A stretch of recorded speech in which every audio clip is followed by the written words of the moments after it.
বেশ, তাহলে শুরু করছি। তো তার আগে আমি এটা জানতে চাইছি যে আজকে মোটামুটি তোদের হাতে কতক্ষণ সময় আছে, মানে 2 ঘন্টা সময় কি হবে? তাহলে আজকে যে ওই প্রথম যে পার্টটা আছে আর কি, মানে মাইক্রোস্টেট অ্যান্ড ম্যাক্রোস্টেট যেটা, সেটা আমি পুরোটা শেষ করে দেবো।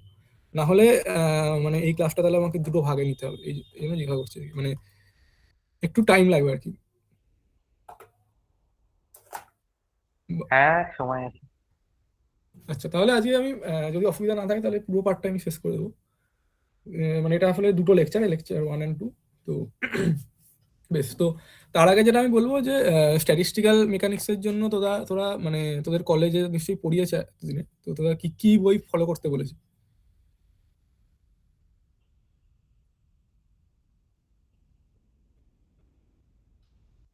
কেউ একজন বল আনমিউট করে। কলেজে কি পড়িয়েছে স্ট্যাটিস্টিক্যাল মেকানিক্স একবার এখনো? হ্যাঁ, কি কোনো বই, কি বই ফলো করতে বলেছে? আমাদের ফেডরিক রাইফের বই ফলো করতে বলেছে। আচ্ছা, এফ রাইফ। আচ্ছা, আর অন্য কলেজে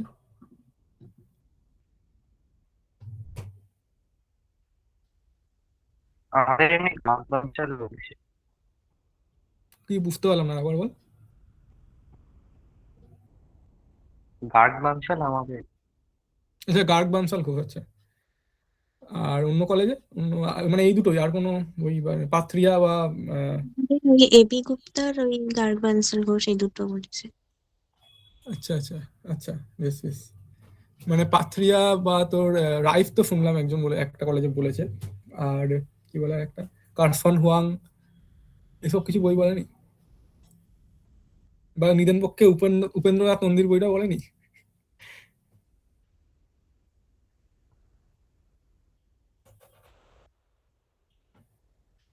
বেশ, তো আমি মোটামুটি যে বইগুলো ফলো করছি আর কি, মানে লেকচারের জন্য, মানে যেখান থেকে আমি দেখে বানিয়েছি আর কি নোটসটা, সেটা হচ্ছে তোর এখানে লিখছি। প্রথম হচ্ছে আর কে পাথরিয়ার যে বইটা,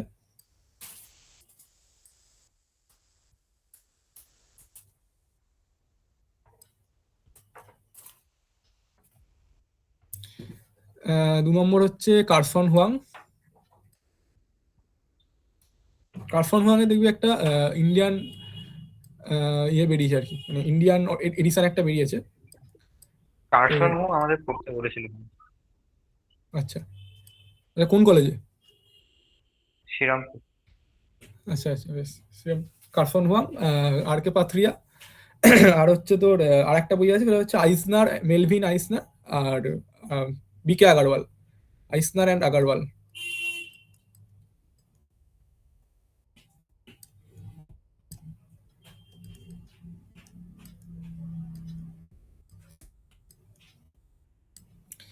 এই তিনটে বই মোটামুটি ফলো করার চেষ্টা করিস।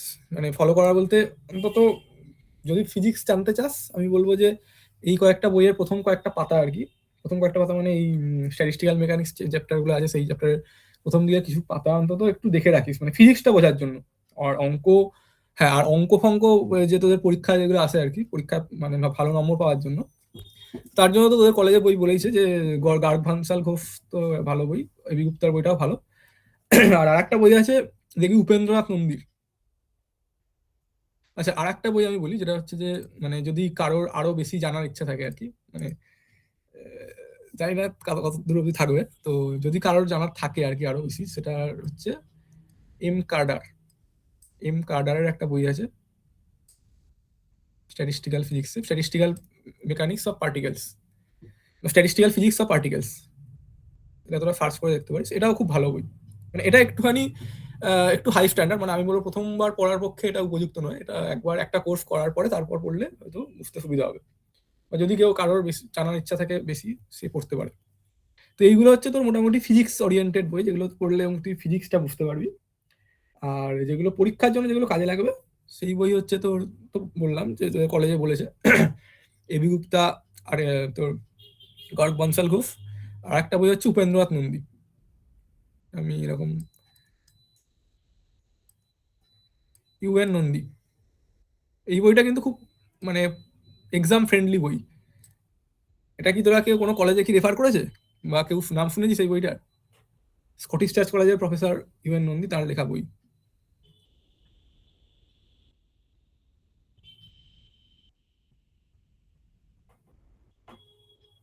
হ্যালো, কেউ কি শুনেছিস বইটার নাম? না। হ্যাঁ, শুনেছি। বেশ বেশ, তো ওই বইটা চাইলে দেখতে পারিস, কেননা ওই বইটাতে অনেক এক্সাম্পল করে দেওয়া আছে, আর অনেক মানে সহায়িকা বইয়ের মতো অনেক প্রশ্ন উত্তর করে সব লেখা টেখা আছে। তো পরীক্ষার জন্য কিন্তু এই বইটা ইম্পর্টেন্ট। তো এই হচ্ছে আমাদের বইয়ের ব্যাপার গেল। এরপর হচ্ছে যে আমরা পড়বো হচ্ছে স্ট্যাটিস্টিক্যাল মেকানিক্স। তো স্ট্যাটিস্টিক্যাল মেকানিক্স জিনিসটা কি, বা ওটা আমরা পড়বো ওটা কেন হঠাৎ করে? আমরা তো মানে স্ট্যাটিস্টিক্যাল মেকানিক্স জিনিসটা বুঝতে পারছি, স্ট্যাটিস্টিক্স জড়িত আছে, স্ট্যাটিস্টিক্যাল মেকানিক্স মানে তার সঙ্গে তো স্ট্যাটিস্টিক্স আছে।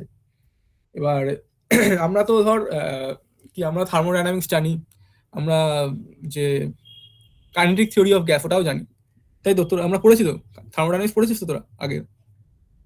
হ্যাঁ, তো থার্মোডাইনামিক্স আমরা জানি, কাইনেটিক থিওরি অফ গ্যাসও আমরা জানি। থার্মোডাইনামিক্স কি নিয়ে কথা বলছি না, থার্মোডাইনামিক্স কোনো মানে ম্যাক্রোস্কোপিক প্রপার্টি গুলোকে নিয়ে কথা বলছে, মানে একটা সিস্টেমের অ্যাভারেজ, মানে মলিকিউল গুলো, সিস্টেম যে পার্টিকেল গুলো নিয়ে তৈরি, সেই পার্টিকেল গুলোর অ্যাভারেজ যে প্রপার্টি, সব মিলিয়ে যে প্রপার্টি, সেই ম্যাক্রোস্কোপিক প্রপার্টি গুলোকে নিয়ে থার্মোডাইনামিক্স কথা বলে।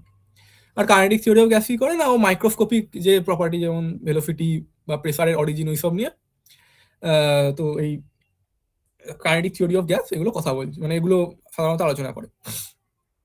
তো আমরা তো তাহলে ম্যাক্রোস্কোপিক প্রপার্টি আমরা জানলাম, যেটা হচ্ছে থার্মোডাইনামিক্স থেকে, আর কাইনেটিক থিওরি অফ গ্যাস থেকে আমরা মাইক্রোস্কোপিক প্রপার্টিও আমরা জানলাম।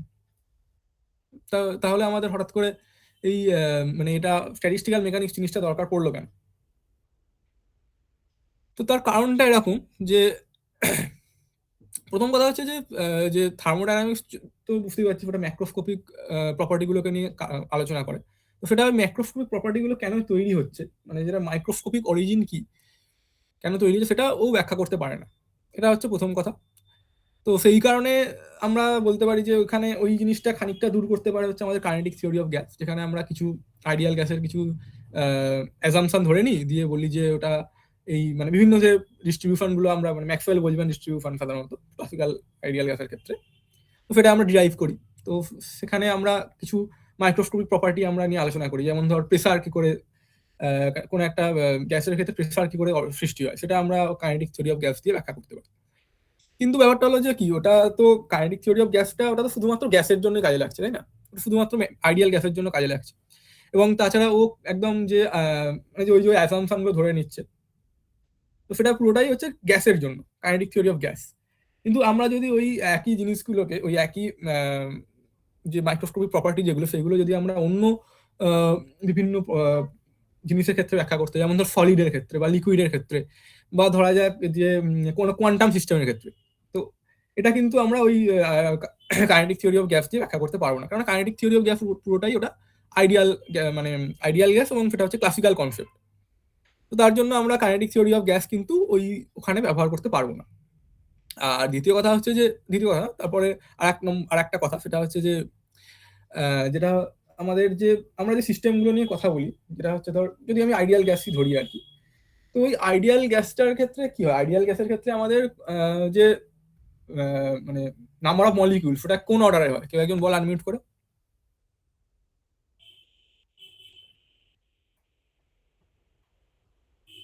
ধর তোকে একটা আইডিয়াল গ্যাস দেওয়া হয়েছে, হ্যাঁ বল বল বল, শুনতে পেলাম না আমি। ইনফিনিটি? না, ইনফিনিটি তো না। 10⁻23। হ্যাঁ, 10⁻23, ঠিক। তো 10⁻23 এই অর্ডারে হচ্ছে আমাদের যেটা হচ্ছে আমাদের গ্যাসের মলিকিউল গুলো থাকে, তাই না? এবার এই আর আমরা যেটা করি থার্মোডাইনামিক্স দিয়ে, আমরা থার্মোডাইনামিক্স দিয়ে এই টোটাল যে গ্যাসটার সেটার ম্যাক্রোস্কোপিক প্রপার্টি গুলোকে আমরা স্টাডি করি। কিন্তু আমরা যদি 10⁻23 পার্টিকেলের প্রপার্টি দেখতে যাই, তো সেক্ষেত্রে আমাকে মাইক্রোস্কোপিক অরিজিনে আমাকে ঢুকতে হবে। তো মাইক্রোস্কোপিক অরিজিনে ঢুকতে গেলে সেখানে আমার ভরসা হচ্ছে একমাত্র স্ট্যাটিস্টিক্যাল মেকানিক্স। শুধু আমি যদি আইডিয়াল গ্যাস বলি, সেক্ষেত্রে আমার কাইনেটিক থিওরি অফ গ্যাস আছে, কিন্তু আমি যদি অন্য সিস্টেম যেগুলো আমি আগে বললাম, তো সেগুলোর ক্ষেত্রে আমার একমাত্র ভরসা স্ট্যাটিস্টিক্যাল মেকানিক্স। আর তাছাড়া আরেকটা জিনিস যেটা খুব ইম্পর্টেন্ট, সেটা হচ্ছে যে কনসেপ্ট অফ এনট্রপি। তো এনট্রপি কি, এই জিনিসটা তোরা নিশ্চয়ই ক্লাসিক্যাল থার্মোডাইনামিক্স নিশ্চয়ই পড়েছিস পড়েছিস তো নিশ্চয়ই এনট্রপি জিনিসটা। এনট্রপি নিয়ে অনেক কিছুই নিশ্চয়ই পড়ানো হয়েছে তোদের। তো এনট্রপি কি, এই জিনিসটা কি কেউ বলতে পারবি?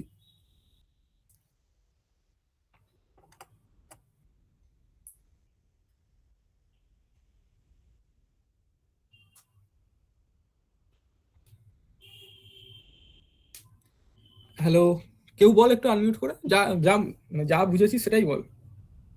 Measure of Disorder. randomness.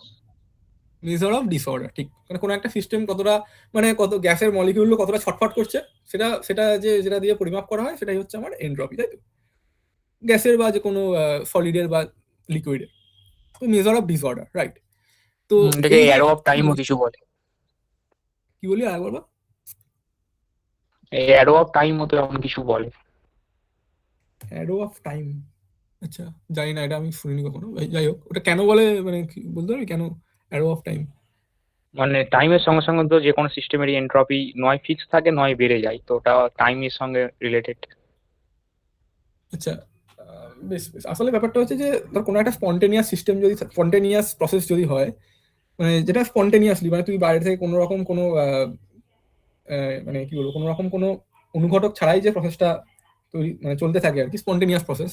তো সেই রকম প্রসেসের ক্ষেত্রে কি হয় না, সবসময় এনট্রপি কিন্তু বাড়তে থাকে। মানে কোনো একটা সিস্টেম সেই রকম একটা স্টেটে গিয়ে থাকতে চায় যেখানে ওর এনট্রপি হচ্ছে ম্যাক্সিমাম, যেটাকে আমরা বলবো যে ইকুইলিব্রিয়াম স্টেট, এটা আমরা পরে আসবো আর কি।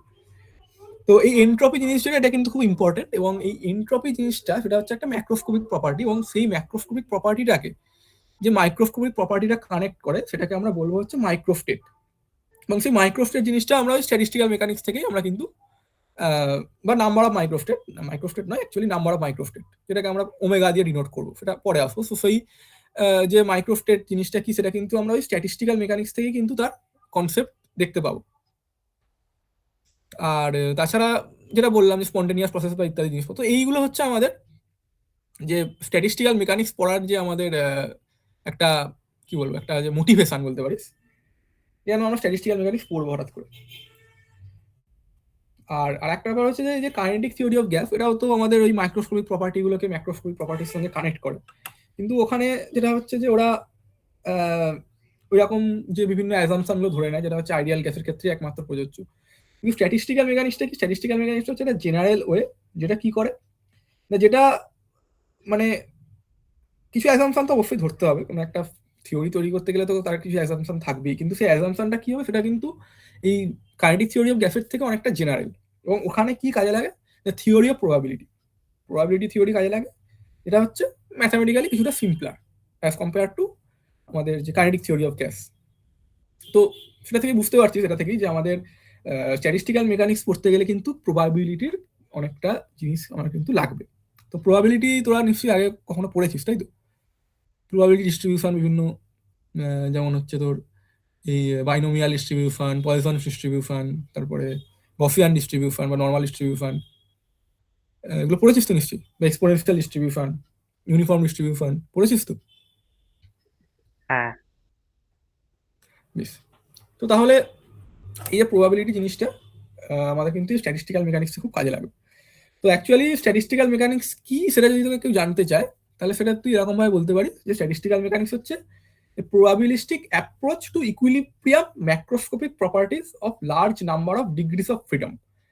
মানে ইকুইলিব্রিয়াম ম্যাক্রোস্কোপিক প্রপার্টি, মানে যে একটা সিস্টেম যখন ইকুইলিব্রিয়ামে রিচ করে, তখন তার যে ম্যাক্রোস্কোপিক প্রপার্টিগুলো, যে মানে যে থিওরি দ্বারা আমার মানে থিওরি দ্বারা আর কি পরিচালিত হয়, এবং সে শুধুমাত্র ম্যাক্রোস্কোপিক প্রপার্টি হলেই চলবে না, সেটার অনেক large number of degrees of freedom থাকতে হবে। Large number of degrees of freedom মানে লার্জ নাম্বার অফ পার্টিকেলস। তো এই যে প্রবাবিলিস্টিক অ্যাপ্রোচ, যেটা এই জিনিস, এই অ্যাপ্রোচটা যেটা এই লার্জ নাম্বার অফ পার্টিকেলসের যে ইকুইলিব্রিয়াম ম্যাক্রোস্কোপিক প্রপার্টিগুলোকে পরিচালনা করে, সেটাকে আমরা বলবো হচ্ছে স্ট্যাটিস্টিক্যাল মেকানিক্স। তো আমরা এবার প্রথমে তোদের যেটা সিলেবাসে লেখা আছে, সেটা হচ্ছে যে ম্যাক্রোস্টেট এবং মাইক্রোস্টেটের কি ধারণা, মানে কনসেপ্ট, সেটা নিয়ে আমরা প্রথমে একটু বলি। তো বুঝতে পারছিস ম্যাক্রো মানে কি? কে একজন আমার ম্যাক্রো মানে কি, ম্যাক্রো আর মাইক্রো এই দুটো মানে কি?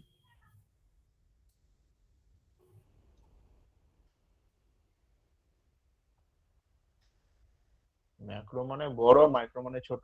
ঠিক, ম্যাক্রো মানে বড়, মাইক্রো মানে ছোট। তো নামের মধ্যে বুঝতে পারছিস, ম্যাক্রোস্টেট মানে হচ্ছে একটা বড় কোনো, মানে কোনো একটা সিস্টেমের কিছু বড় কোনো একটা প্রপার্টিকে বোঝাচ্ছে, মানে অ্যাজ এ হোল কোনো একটা প্রপার্টিকে বোঝাচ্ছে। আর মাইক্রোস্টেট মানে হচ্ছে সিস্টেমের ক্ষুদ্র ক্ষুদ্র কোনো, মানে প্রত্যেকটা পার্টিকেলের কোনো প্রপার্টি বা কোনো একটা ওরিয়েন্টেশন ইত্যাদি জিনিসগুলোকে বোঝাচ্ছে। তো ম্যাক্রোস্টেট জিনিসটা কি? ম্যাক্রোস্টেট জিনিসটাকে আমরা ধর এইভাবে ডিফাইন করছি যে macrostate of the system is that state which can be described by specifying only those quantities which can be determined by macroscopic measurement. সেটা কিন্তু ইম্পর্টেন্ট। এই ম্যাক্রোস্কোপিক প্রপার্টি যেটা রয়েছে বা ম্যাক্রোস্টেট যেটা রয়েছে এটা কিন্তু আমরা মেজার করতে পারি, বাইরে থেকে আমরা কিন্তু মেজার করতে পারি, যেমন ধর নাম্বার অফ পার্টিকেলস বা ভলিউম বা হচ্ছে এনার্জি, সেগুলো আমরা কিন্তু মেজার করতে পারি। এবং আর একটা ব্যাপার কি না, without any reference whatsoever to the microscopic details. তো এই হচ্ছে আমাদের ম্যাক্রোস্টেটের ডেফিনেশন। যে ম্যাক্রোস্টেট মানে হচ্ছে সেই কোয়ান্টিটিগুলো যেগুলো আমরা ম্যাক্রোস্কোপিক ভাবে মানে বাইরে থেকে মেজার করতে পারি, এবং তার জন্য ওর যে মাইক্রোস্কোপিক ডিটেলস আমার জানার কোনো প্রয়োজন পড়ে না। তো এই যে প্রপার্টি বা এই যে স্টেট, তো সেই স্টেটগুলোকে আমরা কি বলবো না, সেটা হচ্ছে আমার ম্যাক্রোস্টেট। যেমন আমরা সাধারণত আমরা কি করি না, এই সিস্টেমগুলোর ক্ষেত্রে আমরা আইডিয়াল গ্যাসকেই সবসময় এক্সাম্পল হিসেবে ধরে নিই। তো এবং আইডিয়াল গ্যাস শুধু নয়, ideal gas in perfect thermal equilibrium. তো আইডিয়াল গ্যাসের ক্ষেত্রে কি বলছে না, a complete set of thermodynamic variables characterising its equilibrium state. এগুলো কি না, এনার্জি, ভলিউম আর নাম্বার অফ মলিকিউলস। তো এইগুলো হচ্ছে আমার মাইক্রোস্টেট। কোন একটা আইডিয়াল গ্যাস যেটা থার্মাল ইকুইলিব্রিয়ামে আছে, তার জন্য আমার যে number of particles N, total energy E, এবং তার যে ভলিউম সেই কন্টেনারের মধ্যে যে আছে সেই কন্টেনারের ভলিউম, সেইগুলো আমার কিন্তু ম্যাক্রোস্টেট হিসেবে আমরা বলে থাকি। তো এটা গেল হচ্ছে ম্যাক্রোস্টেট। ম্যাক্রোস্টেট জিনিসটা কি, এটা কি মোটামুটি বোঝা গেল?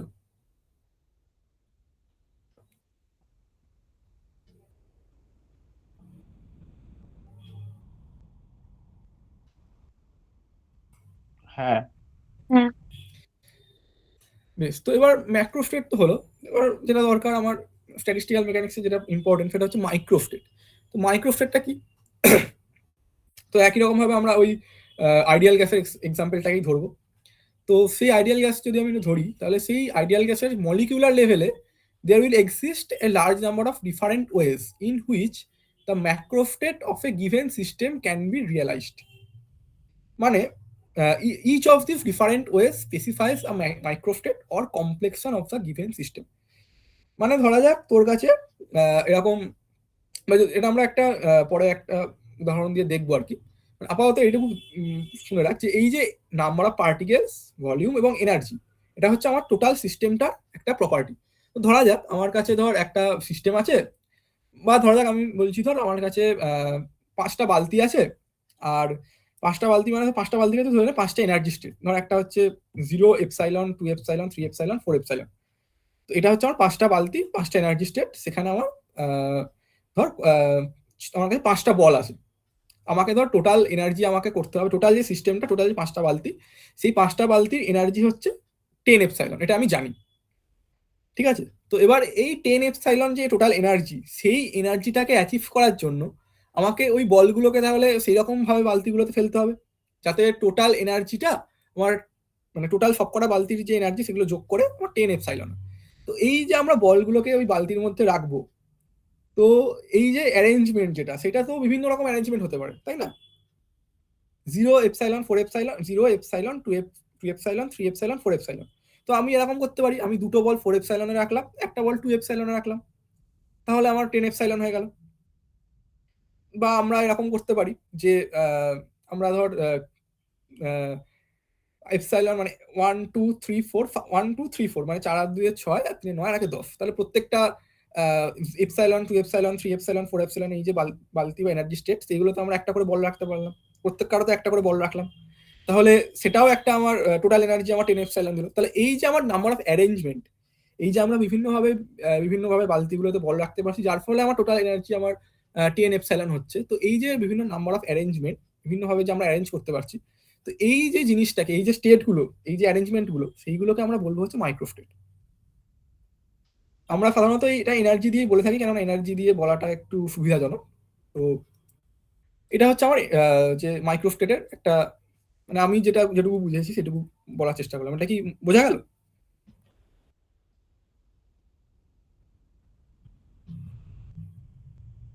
হ্যাঁ। হ্যাঁ। বেশ, তো এবার দেখ আমরা এক্সাম্পল হিসেবে ওই আমি যেটা বললাম সেরকমই একটা সিচুয়েশন কনসিডার করছি। তো বলছি একটা টোটাল এনার্জি হচ্ছে এপসাইলন, সিস্টেমে টোটাল এনার্জি হচ্ছে এপসাইলন, এবং আমাদের যে পার্টিকেল যেগুলো রয়েছে, মানে সিস্টেমের মধ্যে যে পার্টিকেলগুলো রয়েছে সেগুলো হচ্ছে নন ইন্টারাক্টিং পার্টিকেল, মানে ধরে না আইডিয়াল গ্যাস, সেগুলো নন ইন্টারাক্টিং পার্টিকেল। তো তাহলে নন ইন্টারঅ্যাক্টিং পার্টিকেল যদি হয় তাহলে তাহলে টোটাল এনার্জি যেটা হবে, টোটাল সিস্টেমের যে এনার্জি যেটা হবে, তাহলে সেটা কি হবে, equal to the some of the energies epsilon I of the individual particles. তাহলে সেটাই আমরা লিখেছি যে E equal to some over I N I epsilon I. তাহলে যেহেতু পার্টিকেলগুলো হচ্ছে নন ইন্টারঅ্যাক্টিং, সেই জন্য প্রত্যেকটা পার্টিকেলের যে এনার্জি সেগুলো আমরা যোগ করলে আমরা টোটাল এনার্জিটা পাবো। আর এনআইটা কি বলছে, NI denotes the number of particles each with energy epsilon I. এবং তাহলে বুঝতে পারছিস টোটাল নাম্বার অফ পার্টিকেল তাহলে কত হবে, টোটাল নাম্বার অফ পার্টিকেল হচ্ছে সাম ওভার আই এনআই। এটুকু বোঝা গেল তো নিশ্চয়ই? হ্যাঁ, বেশ, তাহলে এবার কি করবো না, এই কেসটা যদি আমরা কনসিডার করি, তাহলে আমরা দেখবো যে যেখানে তাহলে আমাদের অনেকগুলো ডিফারেন্ট ওয়ে থাকবে, যার ফলে কি হবে না, আমরা যদি বিভিন্ন পার্টিকেলগুলোকে, বিভিন্ন পার্টিকেল মানে এনআই সংখ্যক পার্টিকেল আছে যাদের প্রত্যেকটা এনার্জি হচ্ছে এপসাইলন আই, সেগুলোকে যদি আমরা বিভিন্ন অ্যারেঞ্জমেন্টে সাজাই, তাহলে আমরা কিন্তু দেখতে পাবো যে বিভিন্ন অ্যারেঞ্জমেন্টের জন্য কিন্তু আমরা ওই টোটাল এনার্জি পাচ্ছি হচ্ছে ক্যাপিটাল ই। তাহলে তাহলে আমরা ইন আদার ওয়ার্ডস কি বলতে পারি, there will be a large number of different ways in which the total energy E of the system can be distributed among N particles consisting it. তো এই যে প্রত্যেক কটা যে আমার যে নাম্বার অফ ওয়েজ, যার ফলে মানে যে ওয়েতে আমরা সাজাচ্ছি যার ফলে টোটাল এনার্জি আমার ই হচ্ছে, তো এই যে প্রত্যেক কটা ওয়ে, নাম্বার অফ ওয়ে, সেইগুলো আমার একটা মাইক্রোস্টেটকে রিপ্রেজেন্ট করছে। তো এই হচ্ছে আমাদের ম্যাক্রোস্টেট এবং মাইক্রোস্টেটের যে বেসিক কনসেপ্ট। তো এরা যদি বোঝা গিয়ে থাকে, তো এরপর আমরা একটা এক্সাম্পল কনসিডার করি। তো কি বলছে, তো এটা যদি এই ম্যাক্রোস্টেট এবং মাইক্রোস্টেট কি বোঝা গেছে, তাহলে এই যে এক্সাম্পলটা যেটা আমরা বলবো সেটার উত্তর কিন্তু তোদের দিতে হবে। যদি কিছু অসুবিধা থাকে বল।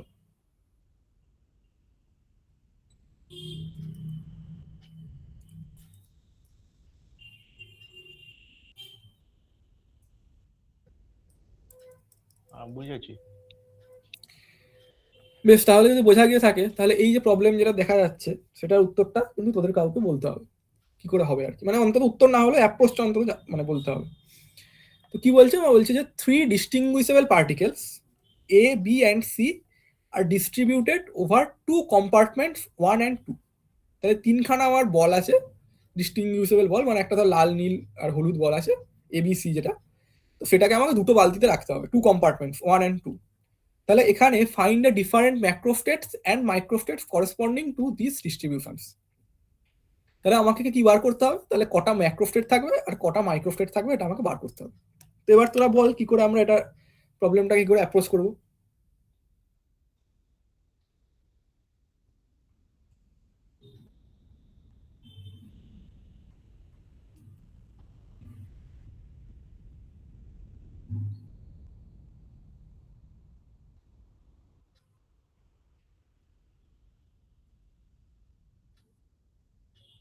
প্রশ্নটা কি বোঝা গেল?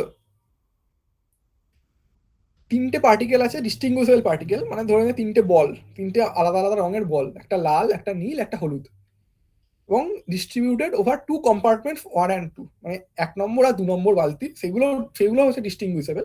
ধর একটা সবুজ রঙের বালতি, একটা হচ্ছে কমলা রঙের বালতি, তো সেই বালতি দুটোর মধ্যে তোকে বলগুলোকে রাখতে হবে, ডিস্টিংগুইশেবল মানে বালতি কম্পার্টমেন্ট। তো তাহলে কটা ম্যাক্রোস্টেট থাকবে আর কটা মাইক্রোস্টেট থাকবে?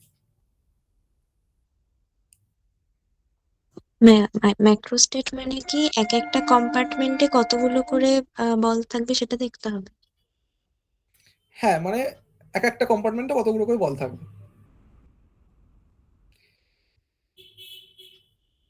আর বলগুলোকে আমরা কি করে অ্যারেঞ্জ করব সেইটা হচ্ছে আমার ম্যাক্রোস্টেট, কতভাবে অ্যারেঞ্জ করতে পারি সেইটা হচ্ছে যে নম্বরটা, কত রকম হয়তো আমরা অ্যারেঞ্জ করতে পারি সেইটা হচ্ছে আমার মাইক্রোস্টেট। ম্যাক্রোস্টেট 4টে। কি কি হবে?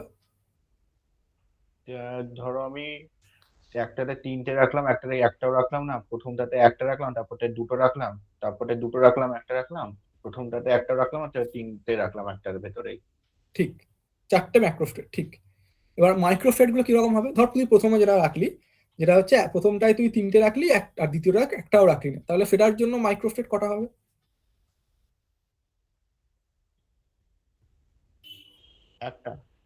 একটাই হবে, কেননা তুই লাল নীল হলুদ বা ABC 3টে পার্টিকেল আছে, তুই যেভাবে রাখ না কেন ABC থাকবে, একটার মধ্যেই রেখেছিস, তাহলে একটাই মাইক্রোস্টেট। এবার ধর তুই যেটা যেটাতে প্রথমটায় দুটো রেখেছিস, দ্বিতীয়টায় একটা রেখেছিস, তো সেটার জন্য আবার মাইক্রোস্টেট কি হবে, কটা হবে?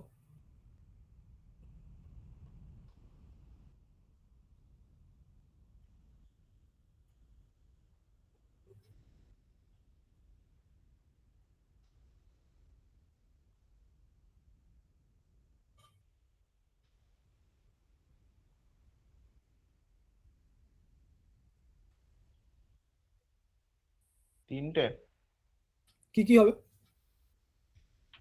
তিনটে হবে ঠিক। একটা হবে এই এবিসি ধরেই বলছি আমি, হ্যাঁ হ্যাঁ বলবো। এবিসি রাখলাম, এ তারপরে বিসি একসাথে রাখলাম, তারপরে এবি রাখলাম, তারপরে সি আলাদা রাখলাম, বিটাকে আলাদা রাখলাম, এসি একসাথে রাখলাম।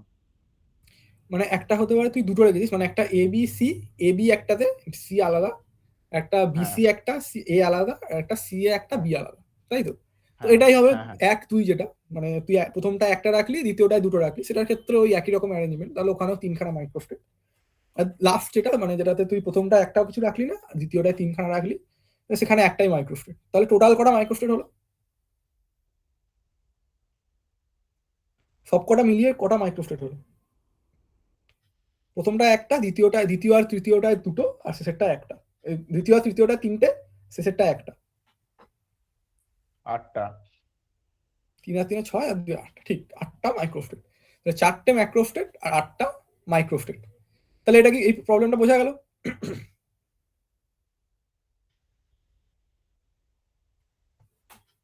বোঝা গেল তো প্রবলেমটা? কারোর অসুবিধা থাকলে বল, তোরাই বললি উত্তর।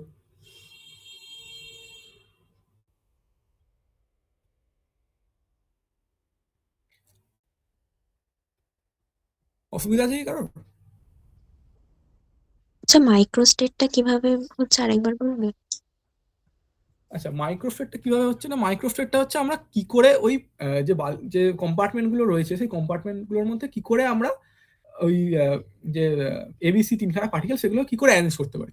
মানে ধর তোর কাছে প্রথম যেটা আমি যদি ধরি, প্রথমটায় কি আছে না, প্রথমটাতে একটাও নেই, দ্বিতীয়টাতে তিনটে বল আছে। তো দ্বিতীয়টায় তিনটে যেহেতু পার্টিকেল আছে, তাহলে তিনটে পার্টিকেল মানে এবিসি, এইগুলো আমরা যেভাবে অ্যারেঞ্জ করি না কেন সেটা এবিসি থাকবে, তাই না? ধর এবিসি আমরা এরকম এবিসি এই অর্ডারে লিখেছি, আমরা যদি ওটাকে বিএসি লিখতাম বা সিএবি লিখতাম, সেটা তো একটাই মানে সে একই জিনিসকেই তো বোঝাতো, তাই না? তাই তো, এটা কি বোঝা গেল?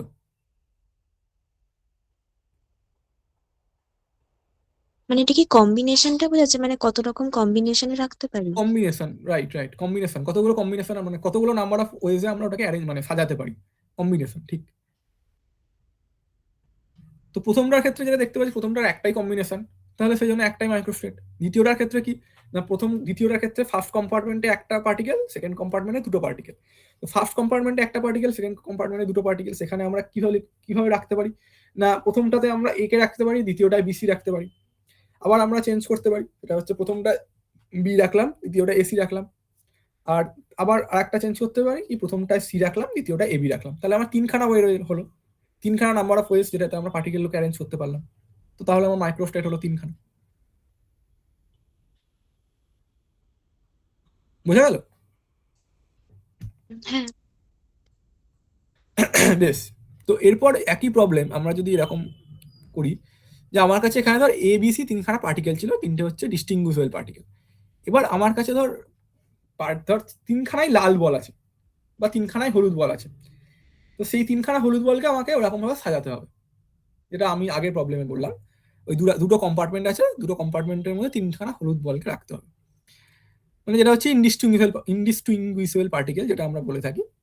তো তো সেই ক্ষেত্রে আমাদের তাহলে কটা মাইক্রোস্টেট হবে, কটা মাইক্রোস্টেট হবে? এখানে ধরে নে তোর এখানে এবিসি ছিল, এখানে ধর পার্টিকেল গুলো হচ্ছে তিনটেকেই এ ধরে নে, তিনটে পার্টিকেলই এ, তাহলে সেক্ষেত্রে আমার কটা ম্যাক্রোস্টেট হবে আর কটা মাইক্রোস্টেট হবে? বল এবার তোরা আনমিউট করে।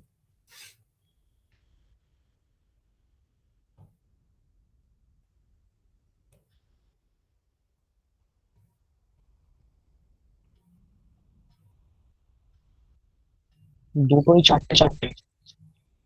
চারটে চারটে, ঠিক, একদম ঠিক। কি করে বললি এবার বল, বাকিদের বলে দে কি করে বললি। ওই আগের বারের মতো ওই চারটে করে ম্যাক্রোস্টেট হবে। এক দুই ম্যাক্রোস্টেট চারটে প্রথম করে, করে। ঠিক। হুম। আর যেহেতু মাইক্রোস্টেট আমার তিনটে বলের কালার সেম, সেহেতু তো আর ওই তিনটে করে আর এ হবে না এবিসি মিলে, ওই ঠিক, কারণে তাহলে ওগুলোকে চারটে। আর ইন্টারচেঞ্জ করে আমি রাখতে পারবো না, মানে যেমন আমি এ বি সি চেঞ্জ করে রাখছিলাম ওটা আমি পারবো না, সব কটাই তো এ, তাহলে যেভাবে চেঞ্জ করে রাখি না কেন সব কটা তো একটাই কম্বিনেশনকে রিপ্রেজেন্ট করবে। তো তাহলে প্রত্যেক কটার ক্ষেত্রে একটা করে মাইক্রোস্টেট থাকবে, তাহলে টোটাল ম্যাক্রোস্টেট হবে হচ্ছে চারটে, টোটাল মাইক্রোস্টেট হবে হচ্ছে চারটে। তাহলে এই দুটো প্রবলেম কি বোঝা গেল, কি কিভাবে করা হলো, কিভাবে ম্যাক্রোস্টেট আর মাইক্রোস্টেট আমরা ডিটারমাইন করলাম। হ্যাঁ। বেশ, এবার তো আর একটা প্রবলেম কি বলছে, তো বলছে চারটে আইডেন্টিক্যাল মলিকিউল হচ্ছে in one dimensional container, one dimensional একটা কন্টেনারের মধ্যে চারটে মলিকিউল আছে, চারটে আইডেন্টিক্যাল মলিকিউল আছে, and it is given that molecule can be found only either right or left of the container, তাহলে কন্টেনারের রাইটে অথবা লেফটে মলিকিউলগুলোকে পাওয়া যেতে পারে। তাহলে প্রথম প্রশ্ন কি বলছে না, what are the possible configuration and the number of ways to arrange this configurations. তো পসিবল কনফিগারেশন মানে হচ্ছে ম্যাক্রোস্টেট, আর number of ways to arrange this configuration মানে হচ্ছে মাইক্রোস্টেট। তাহলে প্রথম কোশ্চেনটা আমরা দেখে নিই কি উত্তর হবে। তো এখানে বুঝতেই পারছিস এটা হচ্ছে তোর এন খানা পার্টিকেল আছে, তার মধ্যে তোকে ওরকম ভাবে সাজাতে হবে, মানে ওটা হচ্ছে তোর ওই যে মানে বাইনোমিয়াল ডিস্ট্রিবিউশনের একটা প্রবলেম। টোটাল এন খানা পার্টিকেল আছে, তার মধ্যে এন খানা মানে ক্যাপিটাল এন খানা পার্টিকেল আছে, তার মধ্যে স্মল এন খানা পার্টিকেল থাকবে রাইটে বা লেফটে, আর বাকি এন মাইনাস এন খানা পার্টিকেল থাকবে হচ্ছে রাইট বা লেফট, মানে সেটা তুই যেটা ধরবি আর কি, এক সাইড এবং আনাদার সাইডে। তাহলে সেক্ষেত্রে তার কতগুলো different number of different ways কতগুলো হবে, সেটা হবে হচ্ছে এনসিএন। সেটা তোরা নিশ্চয়ই জানিস তো বাইনোমিয়াল ডিস্ট্রিবিউশন তো তোরা জানিস। তো সেটাই আমরা এখানে করেছি, সেটাই আমরা ইউজ করেছি এখানে। The number of different ways of arranging n molecules with n on one side and n minus capital N minus small n on the other side is given by NCN. আর total number of possible ways কত হবে, total number of possible ways মানে এখানে তোর যেহেতু দুটো আমার মানে আছে আর কি, দুটো সাইড আছে, একটা রাইট একটা লেফট, তাহলে 2 to the power capital N, আর চারখানা মলিকিউল আছে, এখানে ক্যাপিটাল এনটা হচ্ছে 4, তাহলে টোটাল নাম্বার অফ ওয়েজ হচ্ছে 2 টু দি পাওয়ার n, মানে 2 to the power 4 equal to 16। তাহলে total number of possible ways of arranging molecules হচ্ছে আমার 16, এবং number of different ways of arranging n molecules with n on one side, small n on one side and capital N minus small n on other side, সেটা হচ্ছে NCN। তাহলে এবার আমি এগুলো পেয়ে গেলাম। এবার তারপর আমার প্রশ্নতে কি বলেছে না, কনফিগারেশন গুলোকে লিখতে বলেছে, পসিবল কনফিগারেশন কি হবে এবং number of ways to arrange this configurations, এবং কতগুলো নাম্বার অফ ওয়েতে আমরা এই কনফিগারেশন গুলোকে অ্যারেঞ্জ করতে পারবো, মানে বেসিক্যালি ম্যাক্রোস্টেট এবং মাইক্রোস্টেট তোকে জানতে চাইছে। আর দ্বিতীয় কোশ্চেনটা কি বলছে না, what are the corresponding probabilities of each configuration, তাহলে প্রত্যেক কটা যে মাইক্রোস্টেট হবে সেই মাইক্রোস্টেট গুলো মানে প্রবাবিলিটি কত হবে। তো তাহলে আমাদের কনফিগারেশন কি হতে পারে, মানে হতে পারে চারটে মলিকিউলই আমার আছে লেফট সাইডে কন্টেনারে, সেটার ক্ষেত্রে আমার একটাই কনফিগারেশন হবে, ঠিক তো। মাইক্রোস্টেট তো একটাই হবে, কারণ প্রত্যেক কটা চারটে মলিকিউলই আছে হচ্ছে আমার লেফট সাইড মানে কন্টেনারের লেফট সাইডে, তাহলে সেক্ষেত্রে একটাই কনফিগারেশন আমার পাওয়া যাবে। সেকেন্ড ক্ষেত্রে কি হচ্ছে না, সেকেন্ড ক্ষেত্রে হচ্ছে তিনখানা মলিকিউল আছে হচ্ছে আমার লেফট সাইডে, আর একটা আছে হচ্ছে রাইট সাইডে। তো সেটার ক্ষেত্রে আমি যদি ওরকম ইন্টারচেঞ্জ করে যেমন আগের প্রবলেমটার ক্ষেত্রে করলাম সেভাবে আমরা যদি লিখি, মানে তুই যদি ওখানে চারটে মলিকিউলকে ABCD ধরে নিস এবং সেইটাকে যদি তুই যদি বিভিন্নভাবে কম্বিনেশন করে লিখিস, তাহলে দেখবি সেখানে চারখানা মাইক্রোস্টেট আসবে। একই রকম ভাবে ধর দুটো মলিকিউল আছে হচ্ছে মানে দুটো মলিকিউল আছে লেফট সাইডে আর দুটো মলিকিউল আছে রাইট সাইডে, সেটার ক্ষেত্রে আমার যে পসিবল নাম্বার অফ কনফিগারেশন সেটা হবে হচ্ছে 6। একই রকম ভাবে আমরা যদি একটা থাকে হচ্ছে লেফট সাইডে, তিনটে থাকে রাইট সাইডে, তাহলে তার জন্য পসিবল নাম্বার অফ কনফিগারেশন হচ্ছে 4, আর চারটেই রাইট সাইডে থাকলে তার জন্য 1। তো এইগুলো হচ্ছে আমার নাম্বার অফ কনফিগারেশন, মানে নাম্বার অফ মাইক্রোস্টেট আমরা এগুলো পেলাম, আর এইগুলো হচ্ছে আমার ম্যাক্রোস্টেট। তাহলে ম্যাক্রোস্টেট কটা হচ্ছে, একটা দুটো তিনটে চারটে পাঁচটা ম্যাক্রোস্টেট, আর মাইক্রোস্টেট কটা 4 আর 5, 6 আর 5 11, 11 আর 4 15, আর 16 খানা মাইক্রোস্টেট আর 5 খানা ম্যাক্রোস্টেট। এবার আমাদের সেকেন্ড কোশ্চেনে কি বলেছে, সেকেন্ড কোশ্চেন বলছে what are the corresponding probabilities of each configuration, তাহলে প্রত্যেক কটা যে কনফিগারেশন আমরা পেলাম সেই কনফিগারেশনগুলোর প্রবাবিলিটি কত হবে। তো আমার total number of arranging molecules হচ্ছে আমার 16, তাহলে প্রবাবিলিটি কত হবে না, প্রথমটার ক্ষেত্রে যেহেতু আমি একরকম ভাবে ওকে অ্যারেঞ্জ করতে পারবো, তাহলে তার প্রবাবিলিটি হচ্ছে 1/16, দ্বিতীয়টার ক্ষেত্রে আমরা ওটাকে 4 ভাবে অ্যারেঞ্জ করতে পারবো, তাহলে তার প্রবাবিলিটি 4/16 মানে 1/4। তৃতীয়টার ক্ষেত্রে 6 ভাবে পারবো, তাহলে সেটা হচ্ছে 6/16 মানে 3/8। চতুর্থটার ক্ষেত্রেও 4 ভাবে, পঞ্চমটার ক্ষেত্রে 1 ভাবে, তাহলে তার করসপন্ডিং প্রবাবিলিটি আমরা এখানে লিখলাম। তো এই প্রথম দুটো প্রশ্ন যেটা বলা হলো, সেই প্রথম দুটো প্রশ্ন কিভাবে করা হলো ওটা কি বোঝা গেল?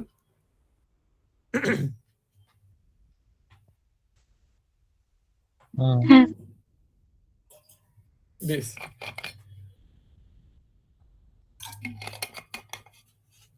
তো এবার তুই এই যে ছকটা যেটা আমরা করেছি, এই ছকটা থেকে আমাকে বল যে what is the most probable configuration. তাহলে মোস্ট প্রবাবল কনফিগারেশন তাহলে কোনটা? এই যে ছকটা করা রয়েছে এবং এই যে প্রবাবিলিটি গুলো লেখা রয়েছে, তো সেই প্রবাবিলিটিটা থেকে বল যে এটাতে মোস্ট প্রবাবল কনফিগারেশন কোনটা হবে। দুটো লেফট দুটো রাইট ওইটা। কেন হবে? ওটার তো বেশি কম্বিনেশন আসছে, 6টা আসছে কনফিগারেশন। ওটার প্রবাবিলিটিটা বেশি, মানে অন্যগুলোর তুলনায় প্রবাবিলিটিটা বেশি 3/8, তাহলে ওটাই হচ্ছে মোস্ট প্রবাবল। তাহলে মোস্ট প্রবাবল কনফিগারেশন হচ্ছে সেইটা যেটাতে হাফ অফ দ্য মলিকিউল থাকবে হচ্ছে ওয়ান সাইড রাইট সাইড আর half of the left side. তাহলে মোস্ট প্রবাবল কনফিগারেশনের জন্য যে ম্যাক্সিমাম প্রবাবিলিটি সেটা হচ্ছে 3/8। তো এরপর কি কোশ্চেন বলছে না, বলছে if someone is doing the experiment in which he or she observe molecule position to the right of the container. মানে কোনো একজন এক্সপেরিমেন্ট করছে যেখানে ও কি দেখছে না, মলিকিউলগুলো শুধুমাত্র রাইট সাইডের কন্টেনারটায় আছে, সেইটা কতবার আছে ও সেটা একজন মেজারমেন্ট করছে, এক্সপেরিমেন্ট করছে। তাহলে কি জানতে চাইছে যে what is the mean value of the particle being in the right. তাহলে ও অতবার করে এক্সপেরিমেন্ট করলো, তোকে 5 বার এক্সপেরিমেন্ট করলো, তো 5 বারের মধ্যে ওর যে পার্টিকেলটাকে রাইট সাইডে পাওয়ার যে অ্যাভারেজ ভ্যালু সেটা কত হবে ওটা জানতে চাই। তো অ্যাভারেজ বার করার কি আমার ফর্মুলা কি, মানে অ্যাভারেজ বার করবো কি করে? এরকম কোনো একটা ধর প্রবাবিলিটি ডিস্ট্রিবিউশন দেওয়া আছে, তো সেখান থেকে ধর কোনো একটা ভেরিয়েবলের আমরা অ্যাভারেজ বার করতে চাই। মানে ধর আমি কথা বলছি যে তোর কাছে বাইনোমিয়াল ডিস্ট্রিবিউশন আছে, ধর এটা হচ্ছে পিএক্স, প্রবাবিলিটি ডিস্ট্রিবিউশন তোকে বলে দেওয়া আছে, তুই সেখানে কি করবি না এক্স এর অ্যাভারেজ ভ্যালু বার করবি, এক্স এর মিন ভ্যালু বা অ্যাভারেজ বার করবি। তাহলে তুই সেটা কি করে করবি? মানে তোর কাছে ধর সেটা তোর কাছে কন্টিনিউয়াস ভেরিয়েবল হতে পারে এক্সট্রা, বা ডিসক্রিট ভেরিয়েবল হতে পারে। তাহলে কি করে তুই বার করবি?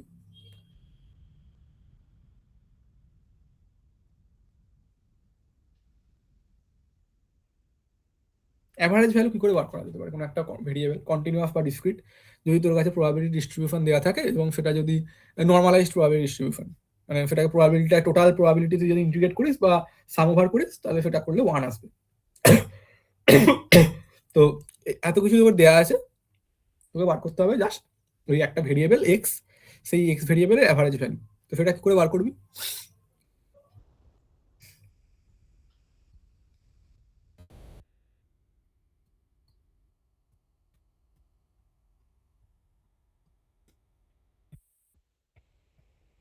নাম্বার অফ পার্টিকেলস ইনটু তাদের প্রবাবিলিটি।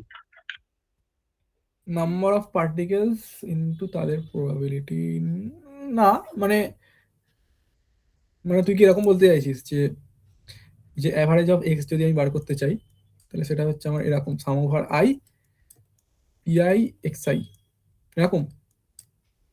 হ্যাঁ, সেটা যদি কন্টিনিউয়াস ভেরিয়েবল হয়, এই ডিসক্রিট ভেরিয়েবল হয়, আর কন্টিনিউয়াস হলে কি হবে না, সেটা ইন্টিগ্রেশন হবে x P x T X, 0 থেকে মাইনাস ইনফিনিটি থেকে ইনফিনিটি, মানে পুরো ফুল হোল রেঞ্জে। বেশ, তো এইটা যদি হয় তাহলে তাহলে তোরা এবার বল যে এখানে তাহলে এটার উত্তর কি হবে?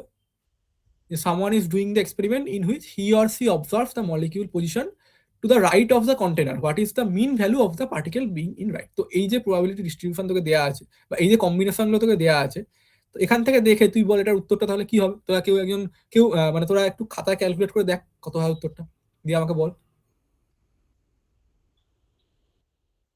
কি করে হবে। বুঝতে পারছিস? এই যে ফর্মুলা বলে দেওয়া হলো, ফর্মুলাটা বললাম, এটা ইউজ করে তোকে করতে হবে।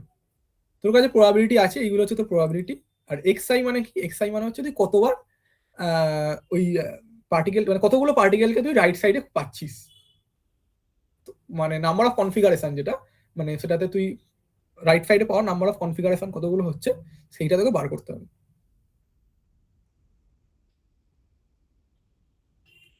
প্রশ্নটা কি বোঝা গেল কি করে করতে হবে?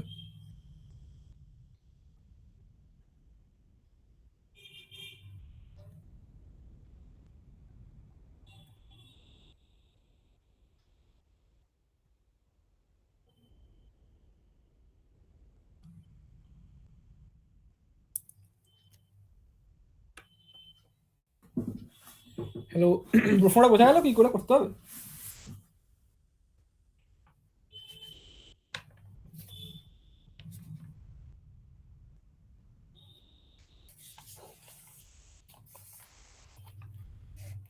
কেউ একজন বল আনমিউট করে, বোঝা গেল কি না গেল, তাহলে আমাকে বলতে হবে তার একবার। হ্যাঁ, তাহলে তোরা ক্যালকুলেট করে আমাকে বল উত্তর কত হচ্ছে।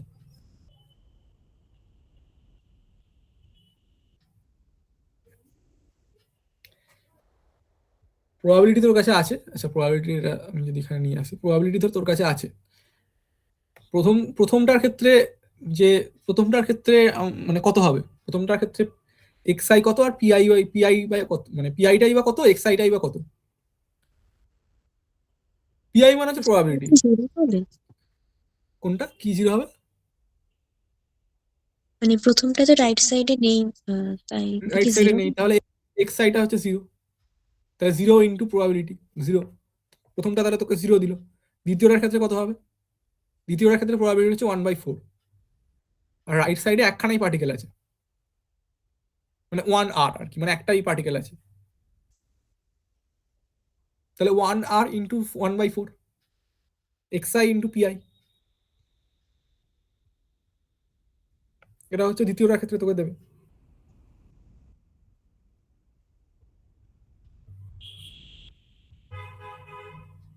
বোঝা গেল কি বললাম? হ্যাঁ, থার্ডেরটার ক্ষেত্রে কত হবে? থার্ডেরটার ক্ষেত্রে দুটো পার্টিকেল আছে রাইট সাইডে, তাহলে 2r ইন্টু প্রবাবিলিটি 3/8। ফোর্থেরটার ক্ষেত্রে হচ্ছে তিনটে পার্টিকেল আছে, তাহলে 3r ইন্টু 1/4। আর লাস্টেরটার ক্ষেত্রে চারটেই আছে রাইট সাইডে, তাহলে 4r ইন্টু 1/16। তাহলে সব করা যোগ করে আমাকে বল কত অ্যাভারেজ ভ্যালুটা আসছে, আর এর অ্যাভারেজ কত আসছে।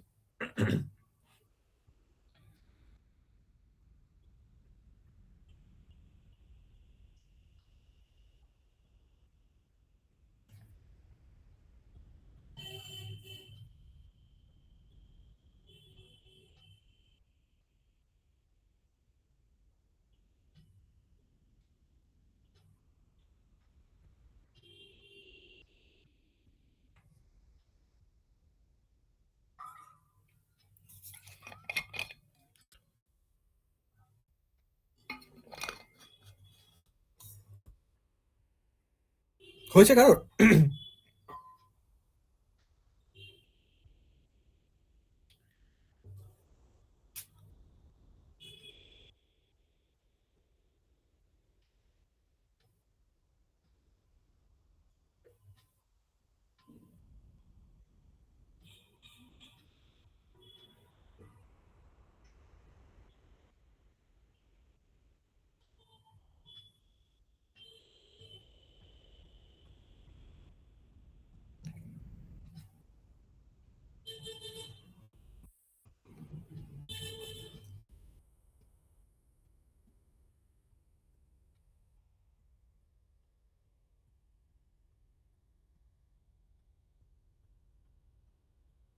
হলো? বলেই তো দিলাম তোকে, তো যোগটা করতে হবে শুধু।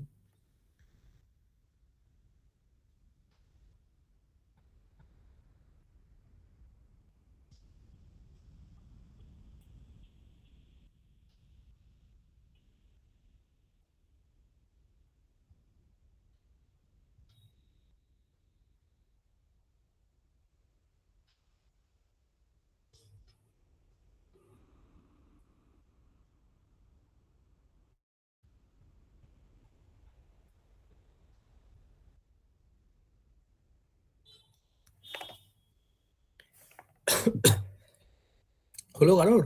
এতক্ষণ লাগার কথা নয় তো।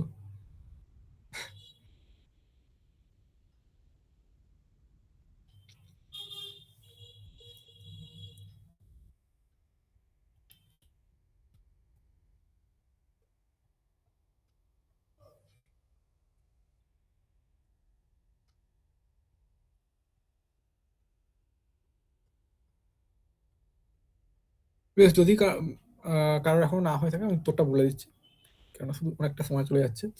তো উত্তরটা হবে হচ্ছে দেখ, উত্তরটা হবে যে 2r। তোরা যারা করেছিস তারা মিলিয়ে নিস, আর যারা করিসনি তারা এখান থেকে দেখে নিস। তো তাহলে আমাদের এই যে প্রবলেম যেটা, এই প্রবলেমটার যে অ্যাভারেজ ভ্যালু যেটা সেটা হলো উত্তর হলো হচ্ছে 2r, মানে average value of finding the particle at right side. তো তাহলে এই যে প্রবলেমটা, এটা কি তাহলে বোঝা গেল? এই তিনখানা প্রবলেম যে বলা হলো, এই তিনখানা প্রবলেম কি মোটামুটি ক্লিয়ার, নাকি কোনো অসুবিধা আছে?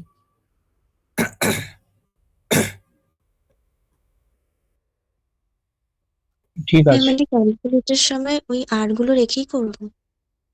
হ্যাঁ, আরগুলো রেখেই করবি, কেননা তোর কাছে তো মানে 1 আর 2 আর এরকম ভাবে রাখতে হবে তোকে তো, বা তুই নাও রাখতে পারিস, সেটা তোর উপর নির্ভর করছে।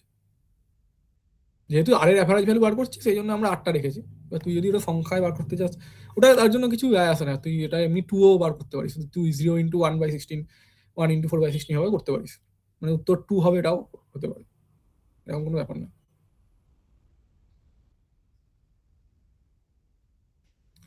বেশ, তাহলে এই তিনটে প্রবলেম যদি বোঝা গিয়ে থাকে তো এরপর যেটা জিনিসটা আমরা শুরু করবো সেটা খুব ইম্পর্টেন্ট জিনিস, এটা আমি আগেও তোদের হয়তো বলেছিলাম, খেয়াল আছে কিনা জানি না।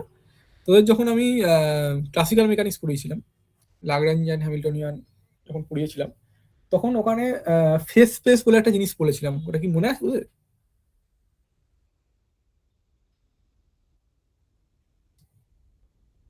হ্যাঁ, ফেস স্পেস জিনিসটা কি? একটু বললে দাও, আমি ছিলাম না। হ্যাঁ, একটু বলে দিলে ভালো হয়, আমি তখন ছিলাম না। আচ্ছা আচ্ছা।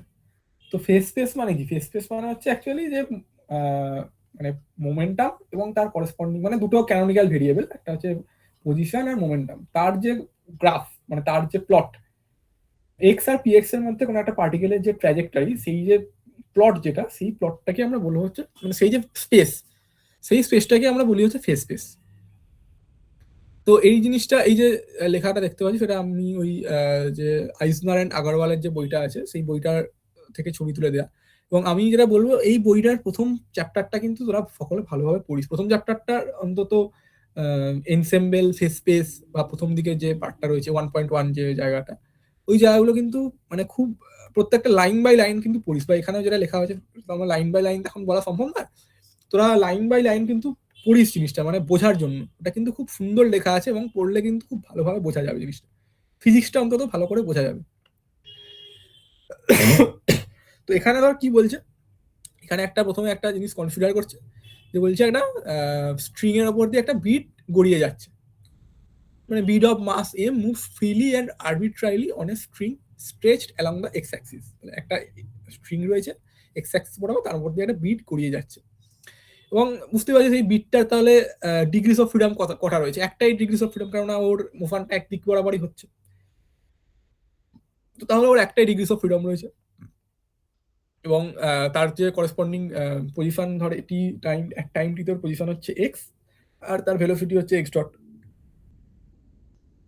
বা মোমেন্টাম হচ্ছে m x dot, p x যদি আমরা বার করি সেটা হচ্ছে এম ভি, সেটা হচ্ছে এম এক্স ডট।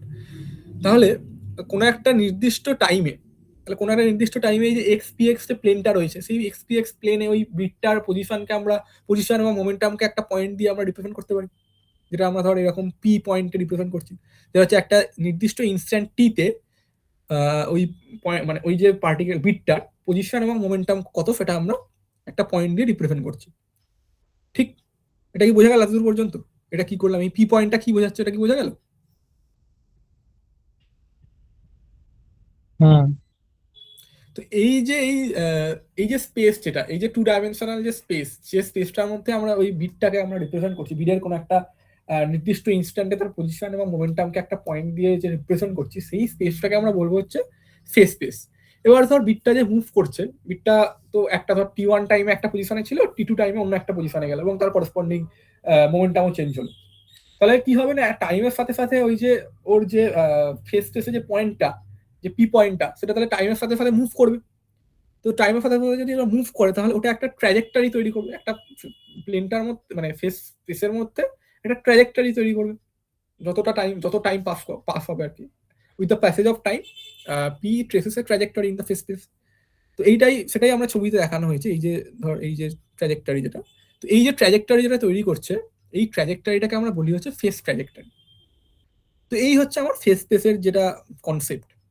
তো এবার আমার যেটা সেটা হচ্ছে আমার একটা 1 ডাইমেনশনাল সিস্টেম, তার যার ডিগ্রিস অফ ফ্রিডম হচ্ছে 1, এবং যেহেতু 1 ডাইমেনশনাল সিস্টেম এবং ডিগ্রিস অফ ফ্রিডম 1, তার মানে পজিশন কোঅর্ডিনেটের ডাইমেনশনও 1, আর তাহলে তার করেসপন্ডিং যে আমার যে কোঅর্ডিনেট মানে মোমেন্টাম কোঅর্ডিনেট তার ডাইমেনশনও 1, কিন্তু তাহলে ফেস স্পেসের ডাইমেনশন কত না 2 ডাইমেনশন।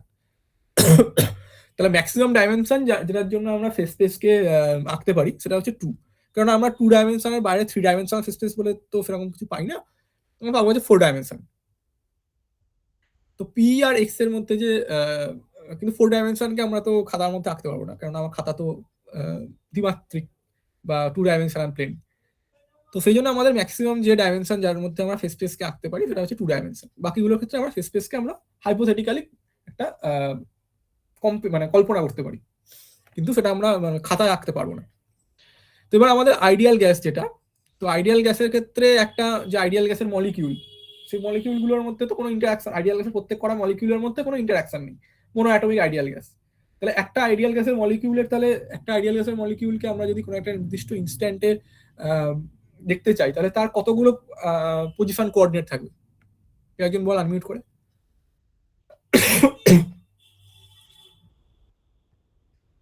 তিনটে পজিশন কোঅর্ডিনেট, তিনটে মোমেন্টাম কোঅর্ডিনেট। 3টে পজিশন কোঅর্ডিনেট, 3টে মোমেন্টাম কোঅর্ডিনেট, একদম। তাহলে তার ফেস স্পেসের যে ডাইমেনশন সেটা তাহলে কত হবে? 6 হবে, ঠিক। তো এই যে 3টে পজিশন কোঅর্ডিনেট আর 3টে মোমেন্টাম কোঅর্ডিনেট যেটা বললি, সেটাকে আমরা ধর এইভাবে লিখতে পারি যে কার্টেসিয়ান কোঅর্ডিনেটে x1 x2 x3 হচ্ছে পজিশন কোঅর্ডিনেট, আর তার করেসপন্ডিং যে ক্যানোনিক্যাল মোমেন্টাম কোঅর্ডিনেট সেগুলো হচ্ছে p1 p2 p3। তাহলে একটা মলিকিউলের জন্য তাহলে আমার 6 ডাইমেনশনাল ফেস স্পেস পাওয়া গেল। তো এই যে একটা মলিকিউলের জন্য 6 ডাইমেনশনাল ফেস স্পেস আমরা যেটা পেলাম, তো সেই 6 ডাইমেনশনাল ফেস স্পেসকে আমরা বলি হচ্ছে মিউ স্পেস।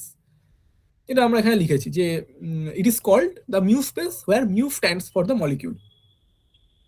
তাহলে এই যে the instantaneous translational state of the molecule is given by the representative point in this hypothetical space.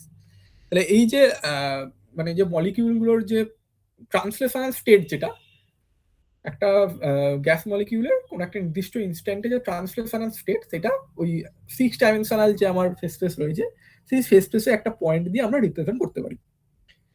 যেহেতু এই পয়েন্টটা দিয়ে আমরা রিপ্রেজেন্ট করতে পারি ওই স্টেটটাকে, তো সেই জন্য অনেক সময় এটাকে ফেস পয়েন্ট বা রিপ্রেজেন্টেটিভ পয়েন্টও বলা হয়ে থাকে। বেশ, তো এরপর কি বলছে না, বলছে for a system of n molecules, তাহলে আমার এক্ষেত্রে আমি একটা মলিকিউলকে কনসিডার করলাম। এবার আমার ধর আমার যে আইডিয়াল গ্যাস আছে সেখানে আমার তো n খানা মলিকিউল আছে, যেখানে nটা হচ্ছে 10⁻23 এই অর্ডার। তো সেই ক্ষেত্রে যেটা হচ্ছে আমাদের তাহলে তাহলে মিউ স্পেসটা কি হলো? মিউ স্পেসটা হচ্ছে একটা মলিকিউলের জন্য যে ফেস স্পেস, সেটা হচ্ছে আমার একটা মলিকিউলের জন্য একটা পয়েন্ট, সেটা হচ্ছে আমার মিউ স্পেস।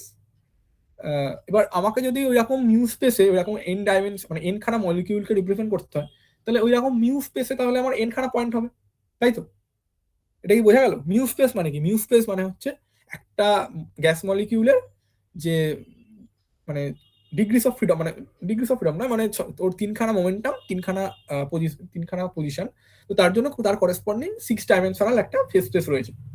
তো সেই 6 ডাইমেনশনাল ফেস স্পেসে আমার একটা পয়েন্ট, যেটা কোনো একটা নির্দিষ্ট ইনস্ট্যান্টে ওই পার্টিকেলটার যে পজিশন এবং মোমেন্টাম সেটা একটা পয়েন্ট দিয়ে রিপ্রেজেন্ট হচ্ছে। তো এই জিনিসটাকে আমরা বলছি হচ্ছে মিউ স্পেস। তাহলে একটা পার্টিকেলের একটা নির্দিষ্ট ইনস্ট্যান্টে পজিশন এবং মোমেন্টাম একটা পয়েন্ট দিয়ে আমরা রিপ্রেজেন্ট করতে পারছি। কিন্তু আমার কাছে যদি n খানা এরকম পার্টিকেল থাকে, n খানা এরকম মলিকিউল থাকে, তাহলে ওই মিউ স্পেসে তাহলে আমার n সংখ্যক পয়েন্ট থাকবে, তাই তো? এটা কি বোঝা গেল?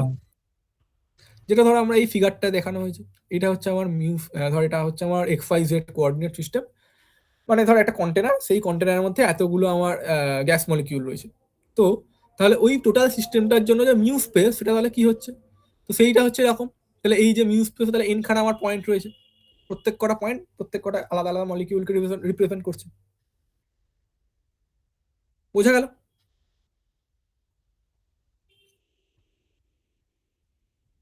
তো এবার কি বলছে, it is symbolic picture of the space because it is not possible to display 6 dimensional space. এবার এই জিনিসটা ছবিটা আঁকা হয়েছে সেটা 2 ডাইমেনশনাল বুঝতে পারছিস, কিন্তু আসলে আমার ফেস স্পেসের ডাইমেনশন হচ্ছে 6, কিন্তু 6 ডাইমেনশনাল স্পেস তো আমার আঁকা সম্ভব না, সেই জন্য আমরা 2 ডাইমেনশনের মধ্যে দেখানোর চেষ্টা করেছি। এবার যদি আমার n খানা পার্টিকেল থাকে, n খানা গ্যাস মলিকিউল থাকে, নন interacting মোনোঅ্যাটমিক gas molecule ideal gas, তো সেই নন ইন্টারঅ্যাক্টিং মোনোঅ্যাটমিক আইডিয়াল গ্যাস মলিকিউলগুলোর মধ্যে তাহলে প্রত্যেকটার ট্রান্সলেশনাল ডিগ্রিস অফ ফ্রিডম হচ্ছে 3, তাই তো? কারণ ওর কাছে মানে তিনটে যে কার্টেসিয়ান কোঅর্ডিনেট সেইটাই হচ্ছে 3টে ডিগ্রিস অফ ফ্রিডম। প্রত্যেক কটা গ্যাস মলিকিউলের তাহলে ট্রান্সলেশনাল ডিগ্রিস অফ ফ্রিডম সেটা হচ্ছে 3। তাহলে এন খানা গ্যাস মলিকিউলের ক্ষেত্রে কতগুলো ডিগ্রিস অফ ফ্রিডম হবে? সেটা হচ্ছে 3n খানা ট্রান্সলেশনাল ডিগ্রিস অফ ফ্রিডম, তাই তো?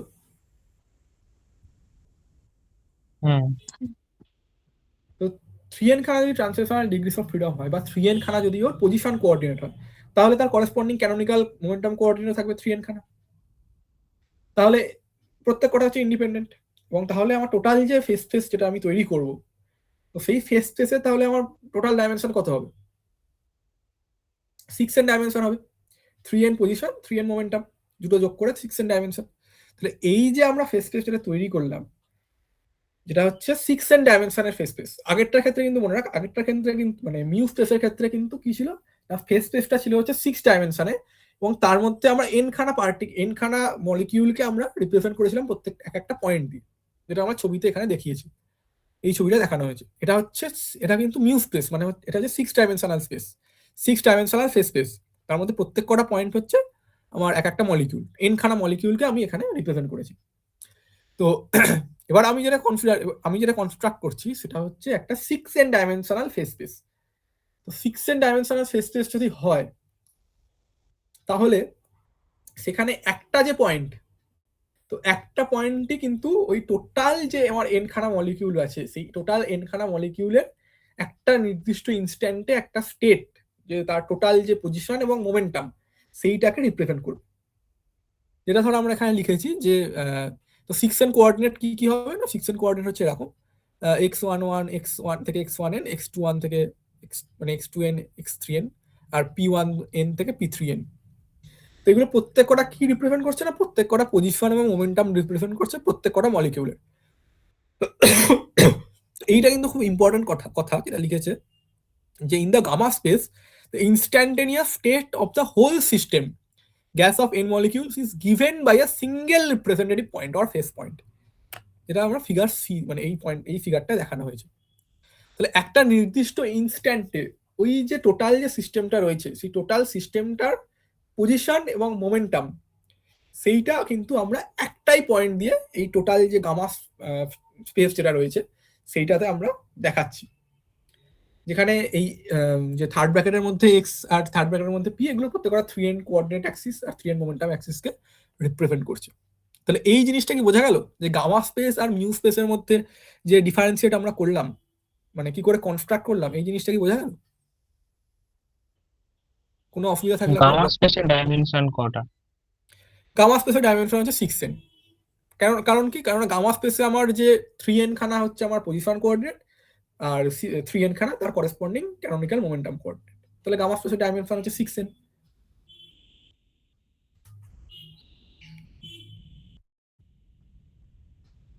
কিন্তু মিউ স্পেসের ক্ষেত্রে আমরা কি করেছিলাম, মিউ স্পেসের ক্ষেত্রে আমরা একটা মলিকিউল ধরেছিলাম যা 3 খানা হচ্ছে ট্রান্সলেশনাল, মানে 3 খানা পজিশন কোঅর্ডিনেট, 3 খানা মোমেন্টাম কোঅর্ডিনেট। তাহলে তার যে ডাইমেনশন ছিল সেটা ছিল 6।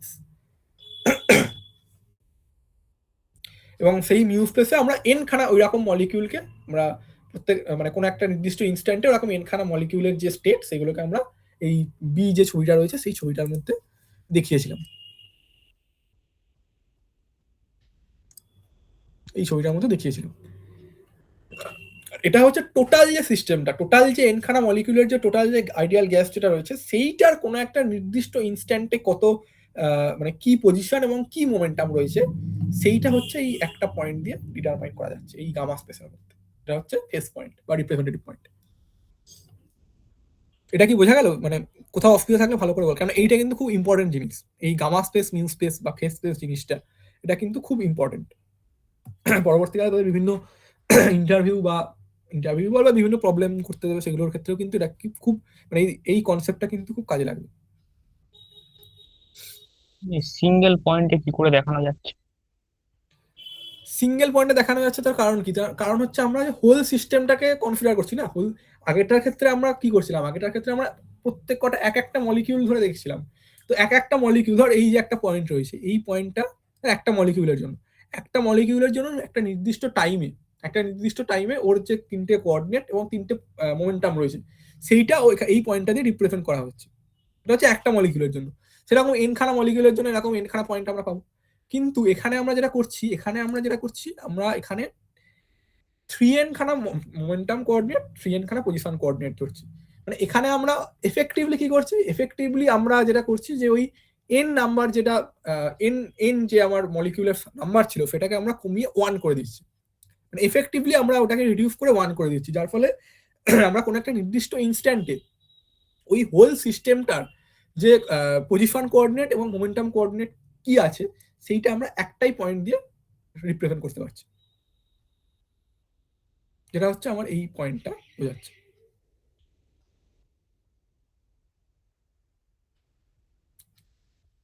এটা কিন্তু মাথায় রাখতে হবে, এটা কিন্তু 6n ডাইমেনশনাল, 6n, এটা কিন্তু 6 ডাইমেনশনাল নয়।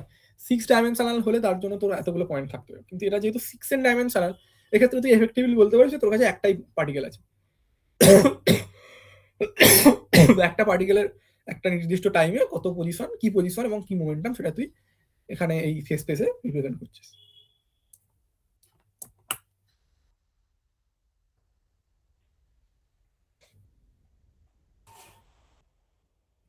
বোঝা গেল কি এটা, নাকি কোনো অসুবিধা আছে?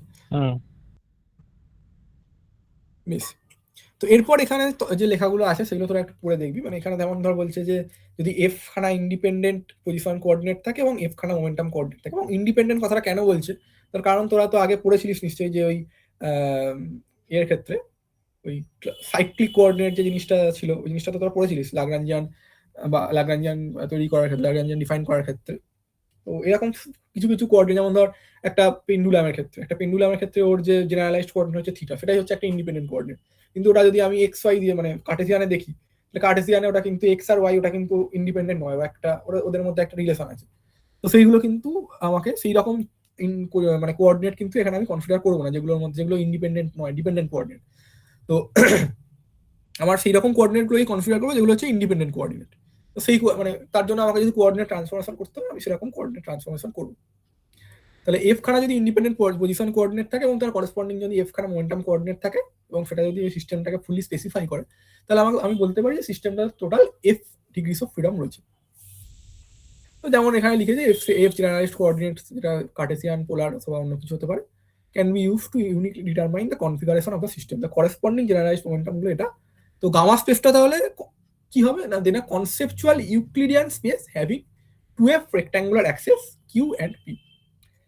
তো আগেরটার ক্ষেত্রে আমার যেহেতু ছিল হচ্ছে 3n ডাইমেনশন, তো তার জন্য আমার টোটাল 6n খানা রেক্ট্যাঙ্গুলার অ্যাক্সিস ছিল কিউ আর পি, মানে Q1 থেকে Q3n, P1 থেকে P3n।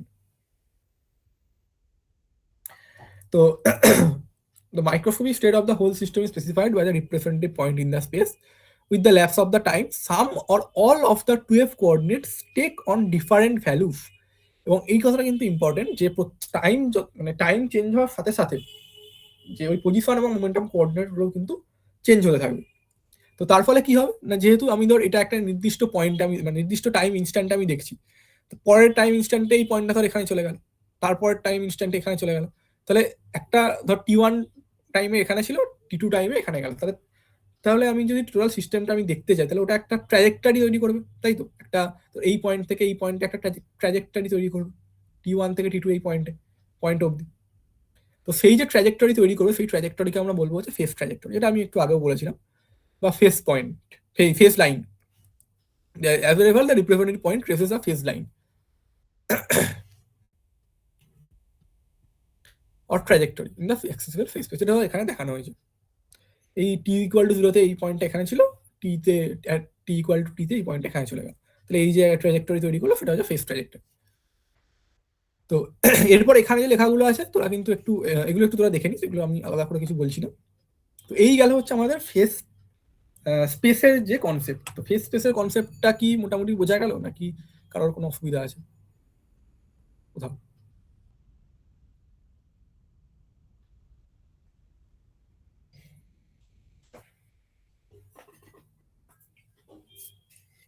এই জিনিসটা কিন্তু খুব ইম্পর্টেন্ট, এটা যদি কোথাও অসুবিধা থাকে জিজ্ঞাসা করেন, মানে এই কনসেপ্টটা কিন্তু খুব ইম্পর্টেন্ট।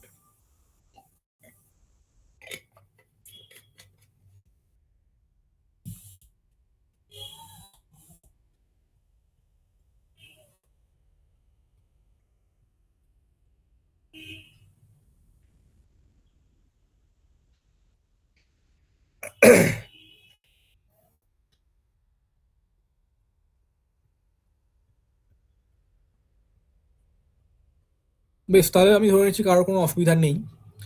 তো এবার আমি যেটা আরেকটা জিনিস সেটা আমি বলতে চাই, আমি বলতে ভুলে গেছি, সেটা হচ্ছে যে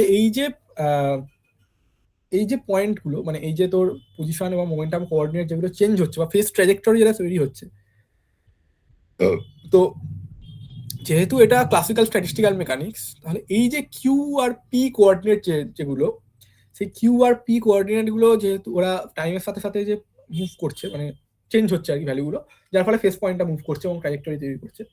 তো এই কিউ আর পি এরা কি, মানে এরা বুঝতেই পারছে এরা যে ক্যানোনিক্যাল ভেরিয়েবল। তো তাহলে এরা কোন ইকুয়েশন ফলো করবে, এটা খেয়াল রাখ। এটা কিন্তু হচ্ছে ক্লাসিক্যাল স্ট্যাটিস্টিক্যাল মেকানিক্স। তার ফলে এখানে কিন্তু এই যে প্রত্যেক কটা যে পার্টিকেল রয়েছে, প্রত্যেক কটা যে মানে মলিকিউল রয়েছে, এই মলিকিউলগুলো কিন্তু প্রত্যেক কটা ক্লাসিক্যাল মেকানিক্সের রুল ফলো করবে। তাহলে এই যে কিউআই এবং পিআই যে চেঞ্জ হচ্ছে, তাহলে তারা কোন ইকুয়েশন অফ মোশন ফলো করে চেঞ্জ হবে, এটা কি কেউ বলতে পারবি? Euler Lagrange. অয়েলার ল্যাগ্রাঞ্জ, ঠিক আছে, মানে কিউআই আর পিআই আমি বলছি, খেয়াল রাখ পিআই বলছি। হ্যামিল্টনের যে তিনটে ইকুয়েশন ছিল, তিনটে ইকুয়েশন না, দুটো ইকুয়েশন, মানে তুই যেটা d h d t equal to del h del t, ওটা তুই বাদ দে। মানে q i dot equal to del h del p i আর p i dot equal to minus del h del q i, এই ইকুয়েশন গুলো মানে ইকুয়েশন গুলো ওরা ফলো করে ওই কিউআই এবং পিআইটা কিন্তু চেঞ্জ হবে। তাহলে বুঝতেই পারছিস যে এই সিস্টেম যেটা রয়েছে, এই সিস্টেমটাকে ট্র্যাক করা বা ক্লাসিক্যাল মেকানিক্স দিয়ে সলভ করা কতটা কষ্টকর। কেননা তাহলে আমাকে প্রত্যেক কটা পার্টিকেলের জন্য আমি প্রত্যেক কটা পার্টিকেলের জন্য আমি এতগুলো করে আমি দুটো করে আমি ইকুয়েশন অফ মোশন পাবো, সেই দুটোকে আমাকে সলভ করতে হবে কিউ আর পি আলাদা করে বার করার জন্য, ঠিক তো? এখানে কিউআরপি টা টাইম ইন্ডিপেন্ডেন্ট নয় তো, মানে না, টাইমের কিউআর সাথে পি ভ্যারি টাইম করবে তো?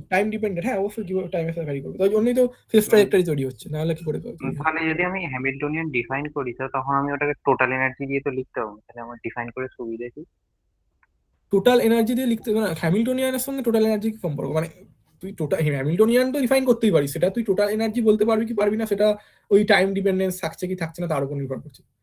হ্যামিল্টনিয়ান তো আমি ডিফাইন করতেই পারি, হ্যামিল্টনিয়ান ডিফাইন করে তার থেকে আমি তো হ্যামিল্টন যে ইকুয়েশন অফ মোশন সেগুলো তো আমরা লিখতেই পারি, সেখানে তো কোনো অসুবিধা নেই। মানে টোটাল এনার্জি যে পেতে হবে হ্যামিল্টনিয়ান থেকে, সেরকম তো কোনো ব্যাপার এখানে আসছে না। আচ্ছা, হ্যামিল্টনিয়ান তো আমি ডিফাইন করতেই পারি, এবার সেটা টোটাল এনার্জির সঙ্গে ইকুয়াল হবে কি হবে না সেটা আলাদা ব্যাপার। এবং হ্যামিল্টনিয়ান ডিফাইন করলে আমি হ্যামিল্টন ইকুয়েশন অফ মোশনও পেতে পারি। তাহলে হ্যামিল্টন ইকুয়েশন অফ মোশন পেলে তাহলে আমি সেটা আমি বলতে পারি যে আমার কিউআই এবং পিআই সেই Hamilton equation of motion follow করে চেঞ্জ হবে। তো এটা বুঝতে পারছি যে এখানে আমার এন খানা পার্টিকেল রয়েছে। তো এন খানা পার্টিকেলের জন্য আমাকে ওই অতগুলো আমাকে হ্যামিল্টন ডিফারেন্সিয়াল ইকুয়েশন মানে হ্যামিল্টন ইকুয়েশন অফ মোশন আমাকে সলভ করতে হবে, সেটা খুবই ডিফিকাল্ট কাজ। তো সেটা সম্ভব না, তার জন্য আমরা যেটা করবো সেটা আমরা পরে সেটাই আমরা কি করে ওটাকে সলভ করা যায় সেটাই আমরা দেখবো, সেটা আমরা স্ট্যাটিস্টিক্যাল মেকানিক্স এর মাধ্যমে সলভ করতে পারি। বেশ, তাহলে এই জিনিসটা আশা করি বোঝা গেল। তো এটা নিয়ে যদি কোনো অসুবিধা না থাকে, তো এরপর আরেকটা ইম্পর্টেন্ট জিনিস, সেটা হচ্ছে ফেস সেল এবং মাইক্রোস্টেট, এলিমেন্টারি ফেস সেল এবং মাইক্রোস্টেট, এই জিনিসটা কি সেটা আমরা একটু দেখে নিই। তো একটা যে পয়েন্ট, মানে আমরা এতক্ষণ পর্যন্ত যেটা পড়লাম এটা পুরোটাই ক্লাসিক্যাল ওয়েতে পড়লাম, যে একটা পয়েন্ট রয়েছে, মানে পয়েন্টের ডাইমেনশন তো 0। তো এবার আমরা যেটা পড়বো এটা হচ্ছে সেমি ক্লাসিক্যাল ওয়ে, মানে কিছুটা কোয়ান্টাম থাকবে কিছুটা ক্লাসিক্যাল, পুরোটা কোয়ান্টাম নয়। মানে ক্লাসিক্যাল মেকানিক্স আমরা ক্লাসিক্যাল সিস্টেম ইউজ করবো, কিন্তু খানিকটা কোয়ান্টাম ফেনোমেনা আমরা ওর মধ্যে ইন্ট্রোডিউস করি, কোয়ান্টাম নেচার। তো সেটা যদি আমরা বলি তাহলে এভাবে আমরা বলতে পারি যে meaning of A point in face space can be understood with the help of Heisenberg uncertainty principal. তো হাইজেনবার্গের আনসার্টেনিটি প্রিন্সিপাল ইউজ করে আমরা যে ফেস স্পেসের কোনো একটা পয়েন্টকে আমরা সেটা কি বোঝাচ্ছে সেটা আমরা কনসিডার করতে পারি আর কি। তো যদি আমরা ফেস স্পেস ধর এরকম একটা তোর পি আর কিউ, যে কিউ হচ্ছে তোর পজিশন কোঅর্ডিনেট, জেনারেলাইজড কোঅর্ডিনেট, আর পি হচ্ছে তার করেসপন্ডিং ক্যানোনিক্যাল মোমেন্টাম। তো এই ফেস স্পেসের মধ্যে যদি কোনো একটা ফেস ট্র্যাজেক্টরি এরকম হয়, তাহলে বুঝতেই পারছি সেই টোটাল এর ভেতরে যে টোটাল এরিয়াটা সেটা হচ্ছে আমার টোটাল ফেস স্পেস। তো এই ফেস স্পেসটাকে আমরা কিছু স্মল সেলে ভাগ করে নিতে পারি, খুব স্মল সেলে। এবং কিরকম ডাইমেনশন হবে এটার, না এটার ডাইমেনশন এরকম হবে যে এই যে তোর ধর এই একটা স্মল যে বক্স রয়েছে সেটার যদি মানে এক্স কিউ অ্যাক্সিস বরাবর যদি ডাইমেনশন ডেল্টা কিউ হয় আর পি অ্যাক্সিস বরাবর ডাইমেনশন যদি ডেল্টা পি হয়, তাহলে ডেল্টা পি ডেল্টা কিউ এর যে প্রোডাক্ট সেটা এইচ এর সঙ্গে সমান হবে। সেটাই হচ্ছে আমার ফেস সেলের সাইজ। এটা আমরা হাইজেনবার্গ আনসার্টেনটি প্রিন্সিপাল থেকে এটা আমরা বলতে পারি। তো বলতে পারি যে এই যে এক একটা ফেস সেল এইগুলোর মধ্যে এইগুলোকে আমরা এক একটা পয়েন্ট হিসেবে কনসিডার করতে পারি, মানে এই অ্যাপ্রোচে, এটা হচ্ছে সেমি ক্লাসিক্যাল অ্যাপ্রোচ। এই অ্যাপ্রোচের মধ্যে আমরা এই এক একটা ফেস সেলকে এক একটা পয়েন্ট হিসেবে কনসিডার করতে পারি। তো এটা হচ্ছে আমার 2 ডাইমেনশনাল ফেস স্পেসে আমার যে ফেস সেলের সাইজ হবে হচ্ছে এরকম, ডেল্টা পি ডেল্টা কিউ, তার যে এরিয়া সেটা হচ্ছে এইচ আনসার্টেনিটি প্রিন্সিপাল থেকে। তাহলে 6 ডাইমেনশনালের ক্ষেত্রে কি হবে, মানে বাস যেটা হচ্ছে সিঙ্গেল পার্টিকেল ইন 3 ডাইমেনশন, এটা আমরা একটু আগেই দেখলাম মিউ স্পেস। যেটা মিউ স্পেসের ক্ষেত্রে তাহলে কি হবে, তাহলে ফেস সেলের সাইজ কি হবে না, সেটার ক্ষেত্রে তাহলে এইচ কিউ হবে, delta P one delta Q one, delta P two delta Q two, আর delta P three delta Q three. তাহলে টোটাল সাইজ হবে হচ্ছে এইচ কিউ একটা মিউ স্পেসে। তাহলে total N number of particle in 3D, মানে যেটা হচ্ছে আমার গামা স্পেস। সেই গামা স্পেসে তাহলে ফেস সেলের যে ডাইমেনশন ফেস সেলের যে এরিয়া বা সাইজ সেটা কত হবে, সেটা হবে হচ্ছে এরকম বা ফেস সেলের ভলিউম যেটা বলতে পারি, তো সেটা হবে হচ্ছে এরকম delta P one delta Q one, delta P two delta Q two থেকে delta P three N delta Q three N, তাহলে total H to the power 3n। তাহলে এটা হচ্ছে আমার গামা স্পেসের জন্য যে এক প্রত্যেক কটা ফেস সেলের ভলিউম। তাহলে এই জিনিসটা আশা করি বোঝা গেল। এটাতে মানে সেরকম মানে জটিল কিছু নেই এটাতে। তো এবার এইখান থেকে এই যে ফেস সেলের ই আর কিউ দুটো তো আছে, হ্যাঁ পি আর কিউ দুটো আছে, তো কি মানে অসুবিধা, তবে এটা ভলিউম কি করে হলো? মানে ভলিউম বলতে আমরা এখানে কিন্তু ওই রকম ভাবে বলছি না, মানে এখানে আমরা মানে ভলিউম মানে আমরা যেটা মানে আমরা ইউজুয়ালি যেটা ভাবি সেটা কিন্তু নয়, মানে সেটা কিন্তু এক্ষেত্রে বোঝাচ্ছে না। মানে তুই যদি পরে মানে কখনো পড়িস যে 1 স্ফিয়ার বা 2 স্ফিয়ার এইসব জিনিসগুলো যদি কখনো পড়িস, তো সেক্ষেত্রে দেখবি 1 স্ফিয়ার ক্ষেত্রে যেটা এরিয়া সেটাকে কিন্তু বলা হয় ওটার ভলিউম। মানে ধর একটা বৃত্ত, মানে ধর একটা রিং, এটা হচ্ছে পাই আর স্কোয়ার, মানে রিং নয় সরি ডিস্ক, সেই পাই আর স্কোয়ার যেটা সেইটা কিন্তু বলা হচ্ছে সেটা হচ্ছে ওর ভলিউম, এটা কিন্তু এরিয়া নয়। মানে ওটা তুই মানে আরো যখন হায়ার স্টাডিজে যাবি যখন ওটা ওই জিনিসটা তোর খানিকটা জিওমেট্রি বা ওই কি বলে ওটাকে ওই টোপোলজি বা এইসব জিনিসপত্রের ক্ষেত্রে আসবে। মানে তোর আপাতত এটুকু জেনে রাখ যে এই যে জিনিসগুলো আমরা কনসিডার করছি এগুলো এরিয়ার মতো দেখতে হলো, মানে দুটো কোঅর্ডিনেট থাকলেও এটা কিন্তু আমরা ভলিউমই বলবো, ফেস সেলের ভলিউম। আপাতত এটুকু জেনে রাখ, মানে বিস্তৃত আমি কিছু বলছি না। আচ্ছা, মানে আরো আরো যদি পরে কখনো পড়িস সেটা জানতে পারি। তো তাহলে এই যে ফেস স্পেসের যে আমরা ভেঙে ফেললাম, এই যে টোটাল যে আমার ফেস স্পেসটা ছিল এখানে, এটা আমি টোটাল এতগুলো ফেস সেলে ভেঙে ফেললাম।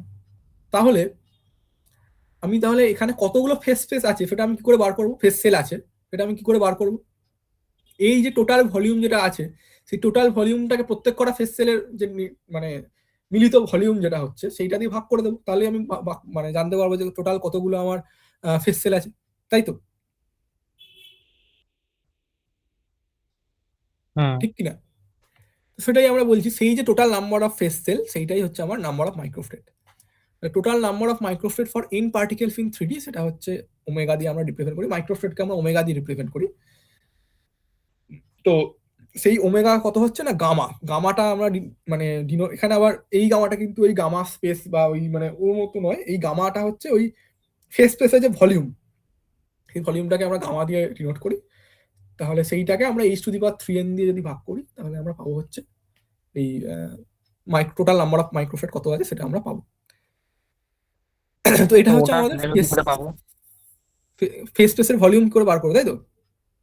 হুম, এটা বলছিস তো গামার ভ্যালুটা করে পাবো, সেটা আমরা আসছি, সেটা আমরা হ্যাঁ উপরে। প্রবলেম গুলো হ্যাঁ এটা আমরা পরের প্রবলেম গুলোতেই দেখবো কি করে আমরা বার করতে পারি।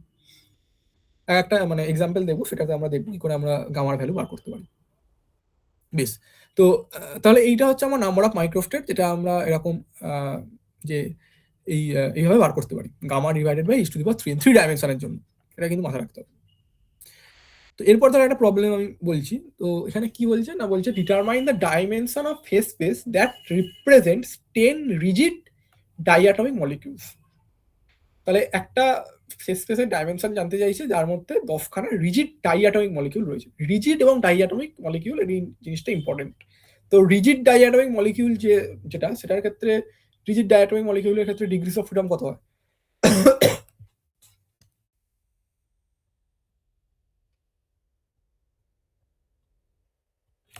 রিজিড ডাইঅ্যাটমিক মলিকিউল মানে এরকম, মানে ডাম্বেল টাইপের।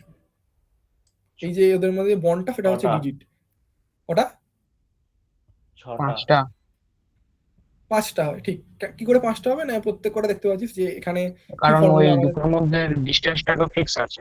ডিস্টেন্সটা ফিক্সড আছে, ওটা একটা কনস্ট্যান্ট। আর তোর রিজিড এমনিতে বলেছে। তুই যদি দুটো আলাদা আলাদা মানে দুটো মলিকিউল, দুটো যে অ্যাটম রয়েছে সেগুলো যদি আলাদা সিঙ্গেল অ্যাটম ভাবে কনসিডার করিস, তাহলে তাদের প্রত্যেক কটার জন্য তিনখানা মানে টোটাল 6খানা ডিগ্রিস অফ ফ্রিডম থাকবে।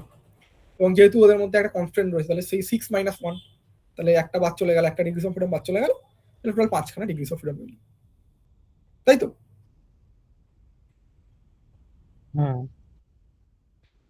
তাহলে আমরা আগে যেটা দেখলাম যে একটা সিস্টেম যার মধ্যে n খানা পার্টিকেল আছে এবং যার ডিগ্রিস অফ ফ্রিডম হচ্ছে f, তাহলে তার জন্য f n খানা হচ্ছে পজিশন কোঅর্ডিনেট লাগবে, আর f n খানা তার করেসপন্ডিং ক্যানোনিক্যাল মোমেন্টাম কোঅর্ডিনেট লাগবে। তাহলে টোটাল যে আমার যে টোটাল ফেজ স্পেসের যে ডাইমেনশন সেটা কত হবে? সেটা হবে হচ্ছে 2fn। fn টা হচ্ছে স্পেস কোঅর্ডিনেট, আর একটা fn হচ্ছে কোয়ান্টাম মোমেন্টাম কোঅর্ডিনেট, তাই তো? আর একটা প্রশ্ন কি বলছে না, what is the corresponding minimum phase space volume? Minimum accessible phase space volume হচ্ছে h⁴fn। কেন h⁴fn? তোরা এই আগের প্রবলেমটার ক্ষেত্রে দেখ, এফটা হচ্ছে আমার ডিগ্রিস অফ ফ্রিডম। তো আগের প্রবলেমটার ক্ষেত্রে কি ছিল না, আমার ছিল হচ্ছে 3 ডাইমেনশন, মানে এফ হচ্ছে 3, মানে 3খানা ডিগ্রিস অফ ফ্রিডম। তাহলে 3খানা ডিগ্রিস অফ ফ্রিডম, তার জন্য আমার h⁴n হলো, মানে f ইকুয়াল টু হচ্ছে 3। তো সেই জন্যই আমরা লিখেছি যে এখানে যদি আমার f খানা ডিগ্রিস অফ ফ্রিডম থাকে, তাহলে যে minimum accessible phase space volume সেটা হচ্ছে h⁴fn। তাহলে এবার তোরা বল এটার উত্তরটা কত হবে? প্রথমটার ক্ষেত্রে ধর n হচ্ছে 10 আর f হচ্ছে 5, তাহলে যে ফেজ স্পেসের ডাইমেনশন তাহলে কত হবে?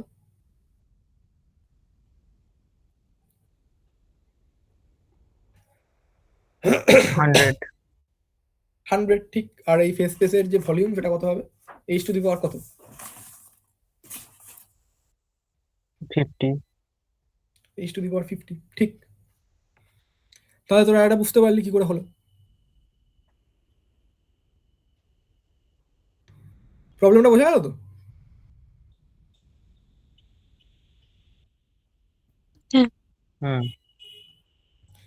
বেশ, তো এরপর আর একটা প্রবলেম, এই প্রবলেমগুলো কিন্তু তোদের ইউনিভার্সিটি পরীক্ষা করতে দেয় আর কি, যে বলছে draw the phase space trajectory of one dimensional linear harmonic oscillator of constant energy E along the x Axis. Constant energy কথাটা কিন্তু ইম্পর্টেন্ট। তো কনস্ট্যান্ট এনার্জি মানে কি? তাহলে আমার লিনিয়ার হারমোনিক অসিলেটরের ক্ষেত্রে যে আমার এনার্জি সেটা কত হয়, মানে আমি যদি মোমেন্টাম এবং পজিশনের রেসপেক্টে লিখি, সেটা হবে হচ্ছে এরকম ex² / 2m + ½ kx²। তো সেটাকে যদি আমরা এভাবে রিঅ্যারেঞ্জ করে লিখি, তাহলে আমরা একটা ইলিপসের ইকুয়েশন পাচ্ছি, তাই তো?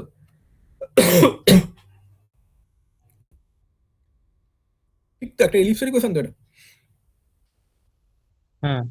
হ্যাঁ, বেশ, তাহলে ইলিপসের ক্ষেত্রে আমার এখানে এই যে যেহেতু আমার এনার্জিটা কনস্ট্যান্ট, তাহলে এই যে ভ্যালুগুলো 2me আর 2e/k এগুলো ভ্যালু কনস্ট্যান্ট, তাহলে ওর যে একটা ইলিপসকে ও মানে একটা কনস্ট্যান্ট এনার্জির একটা সারফেস, সেটা হচ্ছে ইলিপস, সেটাকে ওই ফেস পয়েন্টগুলো ট্রেস আউট করবে। এবং তার সেই ইলিপসটার ক্ষেত্রে তার যে কি মেজর অ্যাক্সিস কত হচ্ছে, সেমি মেজর অ্যাক্সিস হচ্ছে √2e/k, আর সেমি মাইনর অ্যাক্সিস হচ্ছে √2m। তো সেটাই আমরা ছবিতে এঁকেছি। বোঝা গেল কি করে হলো এটা?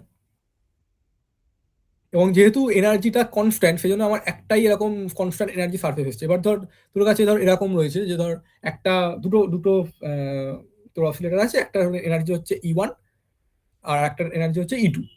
তো E2 হচ্ছে গ্রেটার দ্যান E1, তাহলে সেক্ষেত্রে এরকম আর একটা সারফেস আসতো, আর একটা এরকম ইলিপস হতো এর বাইরে, যেহেতু E2 গ্রেটার দ্যান E1। যেহেতু এখানে একটাই এনার্জি বলেছে এবং সেই এনার্জিটা হচ্ছে কনস্ট্যান্ট এনার্জি, সেই জন্য একটাই কনস্ট্যান্ট এনার্জি সারফেস আমরা এঁকেছি। তো আর একটা জিনিস কি বোঝাচ্ছে না, এই এলিপসটার উপরে প্রত্যেক কটা পয়েন্ট যেটা, সেটা কি রিপ্রেজেন্ট করছে? The phase at that time. As the oscillator moves to and fro along the straight line periodically, the same position and moment are repeated. তাই তার জন্য এই ফেস পয়েন্ট যেটা একটা ইলিপসকে ট্রেস আউট করছে, মানে সেই ইলিপসটাকেই ওরা বারবার করে ওই ইলিপস বরাবরই ঘুরতে থাকবে আর কি। তো এটা গেলে হচ্ছে আমাদের কি করে আমরা ফেস ট্র্যাজেক্টরি আমরা আঁকতে পারি।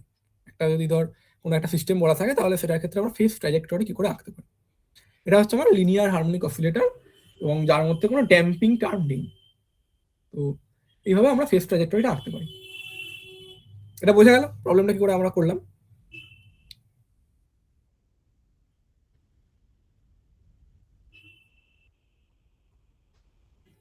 হ্যাঁ।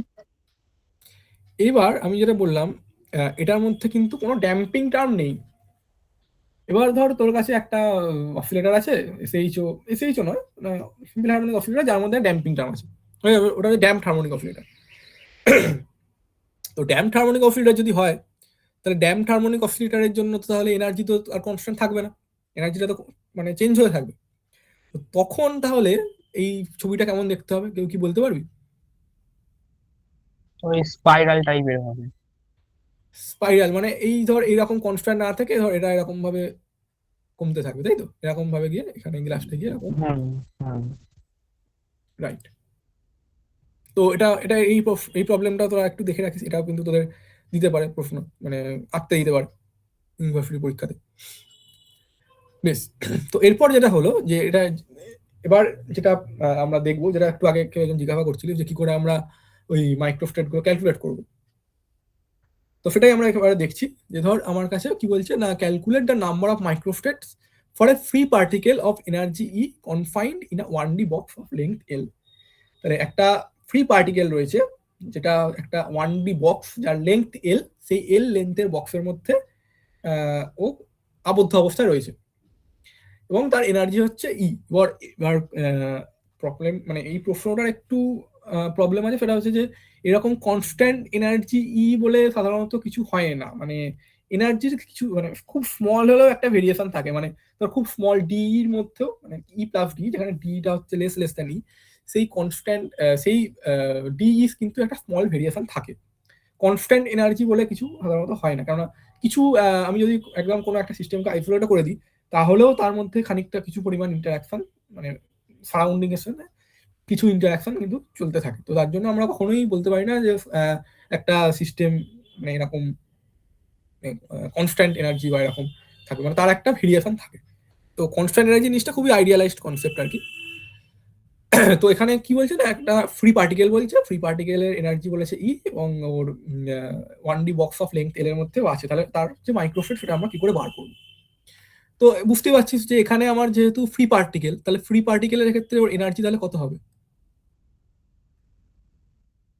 শুধু kinetic energy. p²/2m kinetic energy, ঠিক, কোনো পোটেনশিয়াল এনার্জি নেই। তো এটা যদি আমার এনার্জি হয় তাহলে বুঝতে পারছিস পি এর রেঞ্জ তাহলে কত হবে? পি এর রেঞ্জ হবে হচ্ছে -√2m থেকে √2m। তো সেই ছবিটাই আমরা এখানে এঁকেছি, মানে ফেসের মধ্যে আমরা সেই ছবিটাই এঁকেছি। এবং আর একটা জিনিস আমরা ধরে নিয়েছি যে ই এর উপরে একটা স্মল ভেরিয়েশন আছে, মানে সেটা হচ্ছে ই আর ই প্লাস ডি একটা ভেরিয়েশন রয়েছে। তাহলে এই যে সারফেস মানে এই যে লাইনটা যেটা এই লাইনটা রিপ্রেজেন্ট করছে হচ্ছে পি ইকুয়াল টু √2m। এই পয়েন্টটা মানে এই যে ফেস এই মানে এই স্টেটের মধ্যে যে কটা ফেস পয়েন্ট আছে সেই পয়েন্টগুলো প্রত্যেক কটা রিপ্রেজেন্ট করছে এই লাইনটা, এই স্ট্রেট লাইনটা। আর আরেকটা হচ্ছে কি না, ই প্লাস ডিই এই এনার্জির মধ্যে কতগুলো ফেস পয়েন্ট আছে সেটা হচ্ছে এই ওপরের লাইনটা রিপ্রেজেন্ট করছে, এটা হচ্ছে √2m ই প্লাস ডি। সিমিলারলি এইটা হচ্ছে -√2m ই, আর এইটা হচ্ছে -√2m into e plus D. তো এবার যেটা আমার করতে হবে ফেস স্পেস ভলিউম, যেটা আমার বার করতে হবে। তো ফেস স্পেস ভলিউমটা কি? ফেস স্পেস ভলিউমটা হচ্ছে এই যে আমার এই যে দুটো রিজিয়ন, এই যে রিজিয়নটা, এটা হচ্ছে আমার ড্যাশ লাইন দিয়ে দেখানো হয়েছে, এই রিজিয়নটা আর এই রিজিয়নটা, এই দুটো রিজিয়নের ভলিউম কত সেইটাই হচ্ছে আমার ফেস স্পেস ভলিউম, কারণ এই দুটোই হচ্ছে আমার ফেস স্পেস, তাই তো? কারণ আমি দেখছি যে ই আর ই প্লাস ডি এর মধ্যে কতগুলো মানে কতগুলো ফেস সেল আছে। তো এই যে ডটেড রিজিয়ন যেটা মানে যেটা ড্যাশ রিজিয়ন, সেইটা হচ্ছে আমার ফেস স্পেস, উপরেরটা আর নিচেরটা। তাহলে এই যে ফেস স্পেস দুটো রয়েছে এই ফেস স্পেস দুটোর ভলিউম আমাকে বার করতে হবে। বোঝা গেল কি বললাম?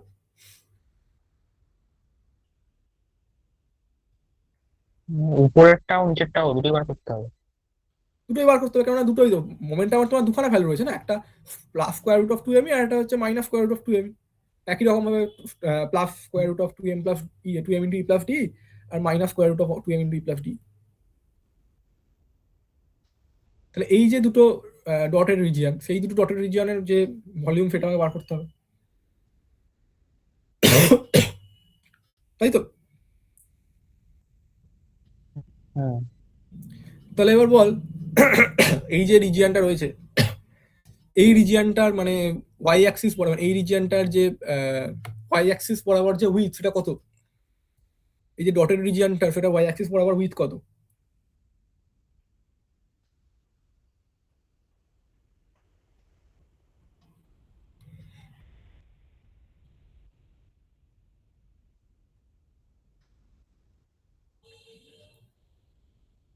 কয়েকজন বল আনমিউট করে, দেখাই তো যাচ্ছে এখানে এই ডিস্টেন্সটা হচ্ছে square root of 2m E plus D আর এই ডিস্টেন্সটা হচ্ছে স্কোয়ার রুট অফ 2m। তাহলে এই মাঝখানে ডিস্টেন্সটা কত?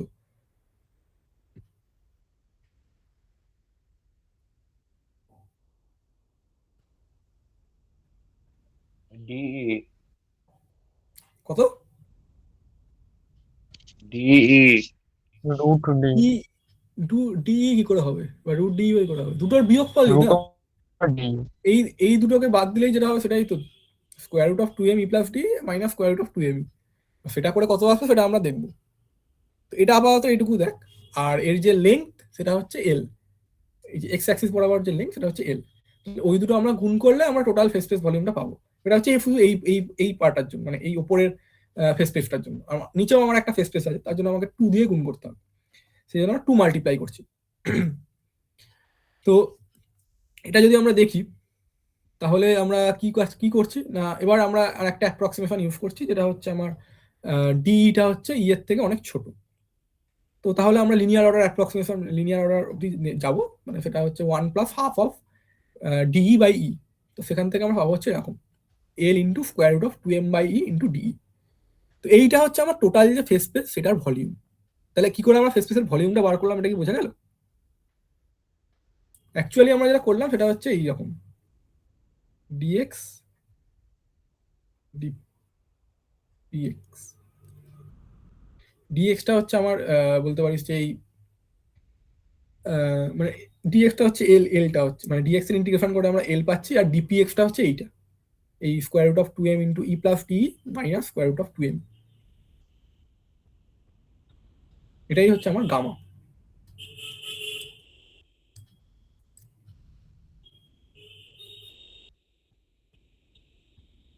বোঝা গেল কি করে বার করলাম আমরা? হুম।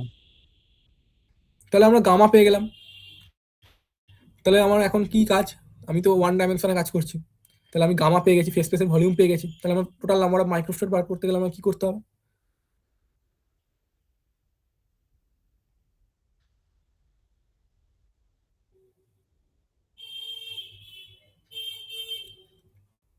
বল কেউ আনমিউট করে, একটু আগে তো বললাম ওয়ান ডাইমেনশনে কাজ করছি, এই ফেস স্পেসের ভলিউম পুরো ভলিউমটাকে একটা সিঙ্গেল সেলের ভলিউম দিয়ে ডিভাইড করতে।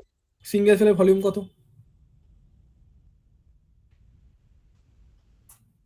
এইচ তো। এইচ।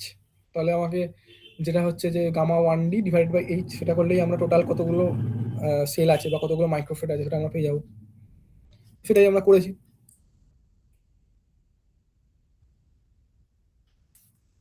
বোঝা গেল তাহলে কি করে করলাম? এটা হচ্ছে আমার টোটাল নাম্বার অফ মাইক্রোফেট আচ্ছা, ফর এটা ওয়ান। এটা পার্টিকুলার এইচ নেওয়া হলো কেন? ওটা তো এইচ কাট বাই 2 এর মতো হয়, এটা আনসার্টেনিটি প্রিন্সিপাল থেকে যেটা পাওয়া যায়। এখানে আমরা অর্ডারটা নিয়ে কনসিডার করি, অর্ডারটা হচ্ছে এইচ। অর্ডার মানে কি, মানে তোকে একদম এক্সাক্ট ভ্যালু নিতে হবে তার কোনো মানে নেই, তুই জাস্ট অর্ডার নিচ্ছিস। ডেল্টা এক্স ডেল্টা পি হচ্ছে এইচ, এইচ কাট বাই 2 সেটা তুই মানে সেটা তোর মানে সেই রকম সেই ক্যালকুলেশন গুলো কাজে লাগে, মানে যেখানে তোকে ওই একদম অর্ডার বাই অর্ডার তোকে বার করতে হবে, মানে একদম এক্সাক্ট তোকে ভ্যালু বার করতে হবে, অর্ডার না মানে এক্সাক্ট ভ্যালু তোকে বার করতে হবে, সেখানে তুই এইচ কাট বাই 2 ইউজ করতে পারিস। কিন্তু এখানে তো জাস্ট অর্ডারটা, মানে তোর জাস্ট অর্ডার অফ ম্যাগনিটিউড নিয়ে কাজ করা হচ্ছে। তো অর্ডার অফ ম্যাগনিটিউড হচ্ছে তোর এখানে এইচ, এই জন্য আমরা delta x delta P x হচ্ছে এইচ বলছি। আচ্ছা।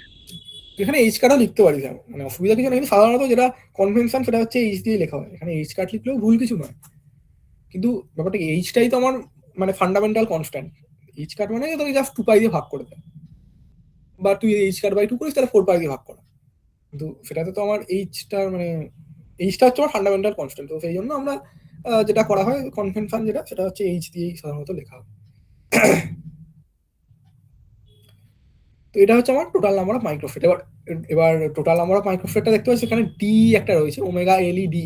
তো এই ডিটাকে তুই যদি বোথ সাইড ক্যান্সেল করে দিস, মানে ওটা যদি বাদ দিস আর কি, তাহলে এই যে বাকি যেটা পড়ে থাকবে সেটা হচ্ছে টোটাল নাম্বার অফ মাইক্রোফেট, সেটা নাম্বারটা কত হবে সেটা তোকে এটা দেবে, এই ভ্যালুটা L by H into square root of 2m by ই।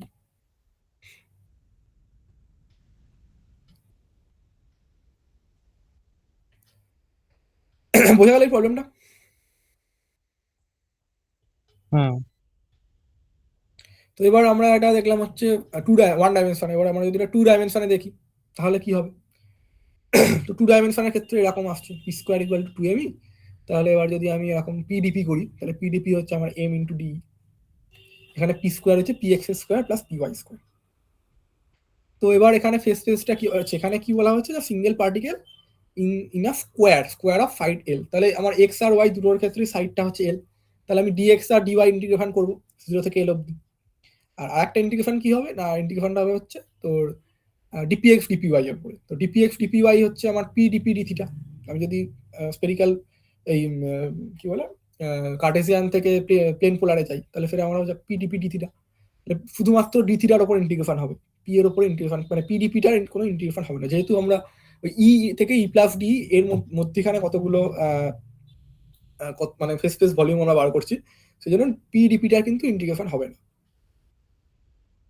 শুধুমাত্র ইন্টিগ্রেশন হবে হচ্ছে ডি থিটার উপরে। তাহলে ডি থিটা ইন্টিগ্রেশন করলে আমরা 2 পাই পাবো, আর এখানে এই দুটো ইন্টিগ্রেশন করলে আমরা এল স্কোয়ার পাবো, এল স্কোয়ার ইন্টু 2 পাই পিডিপি আমরা পেলাম। এবার পিডিপি কত না, পিডিপি আমি আগে থেকে পেয়েছি সেটা হচ্ছে আমার এম ডি, তাহলে 2 পাই M into L square DE, এইটা হচ্ছে আমার টোটাল নাম্বার অফ মানে টোটাল যে ফেস স্পেস ই থেকে ই প্লাস ডি এর মধ্যে যেটা আছে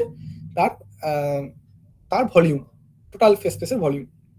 তো এটা যেহেতু আমার 2 ডাইমেনশন, তাহলে আমার টোটাল নাম্বার অফ মাইক্রোফেট বার করতে গেলে আমাকে এটাকে এই স্কোয়ার দিয়ে ভাগ করতে হবে। তো এই স্কোয়ার দিয়ে ভাগ করলে আমি যেটা পাবো সেটা হচ্ছে আমার এইটা omega e of omega is a function of e আর l square d equal to 2 pi m l square d divided by h square. বোঝা গেল? তাহলে নাম্বার অফ মাইক্রোফিট কত হবে সেটা আমি এখান থেকে পেয়ে গেলাম 2 ডাইমেনশন সিস্টেমের ক্ষেত্রে।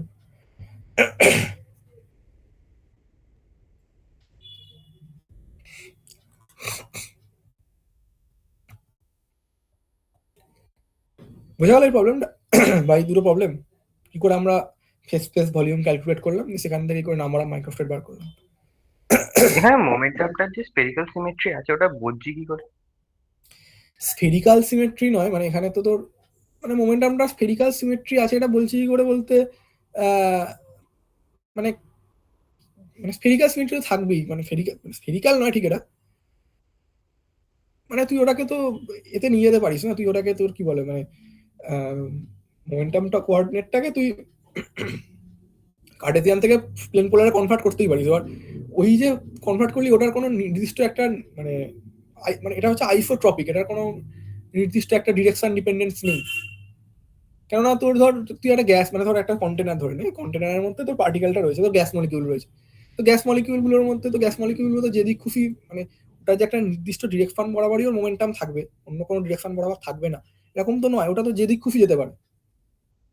তুই যদি এইভাবে ভাবিস যে ধর একটা কন্টেনার আছে 2 ডাইমেনশন, একটা ধর স্কোয়ার কন্টেনার আছে, তার মধ্যে তোর ধর গ্যাস মলিকিউল আছে, তাহলে সেই গ্যাস মলিকিউলগুলো তো যেদিকে ইচ্ছে যেতে পারে, মানে তার মোমেন্টামের যে কোনো ভ্যালু হতে পারে 0 থেকে ইনফিনিটি পর্যন্ত, এবং তার কোনো নির্দিষ্ট ডিরেকশন ডিপেন্ডেন্ট, মানে মলিকিউলগুলো শুধুমাত্র বাঁ দিকে যাবে বা শুধুমাত্র ডান দিকে যাবে বা শুধু ওপরের দিকে যাবে বা শুধু নিচের দিকে যাবে, এরকম তো কোনো ব্যাপার না, যে কোনো দিকে যেতে পারে। তো সেই জন্য আমরা ধরে নিচ্ছি যে এটা হচ্ছে আমার কোনো নির্দিষ্ট ডিরেকশন ডিপেন্ডেন্স নেই, মানে আইসোট্রপিক।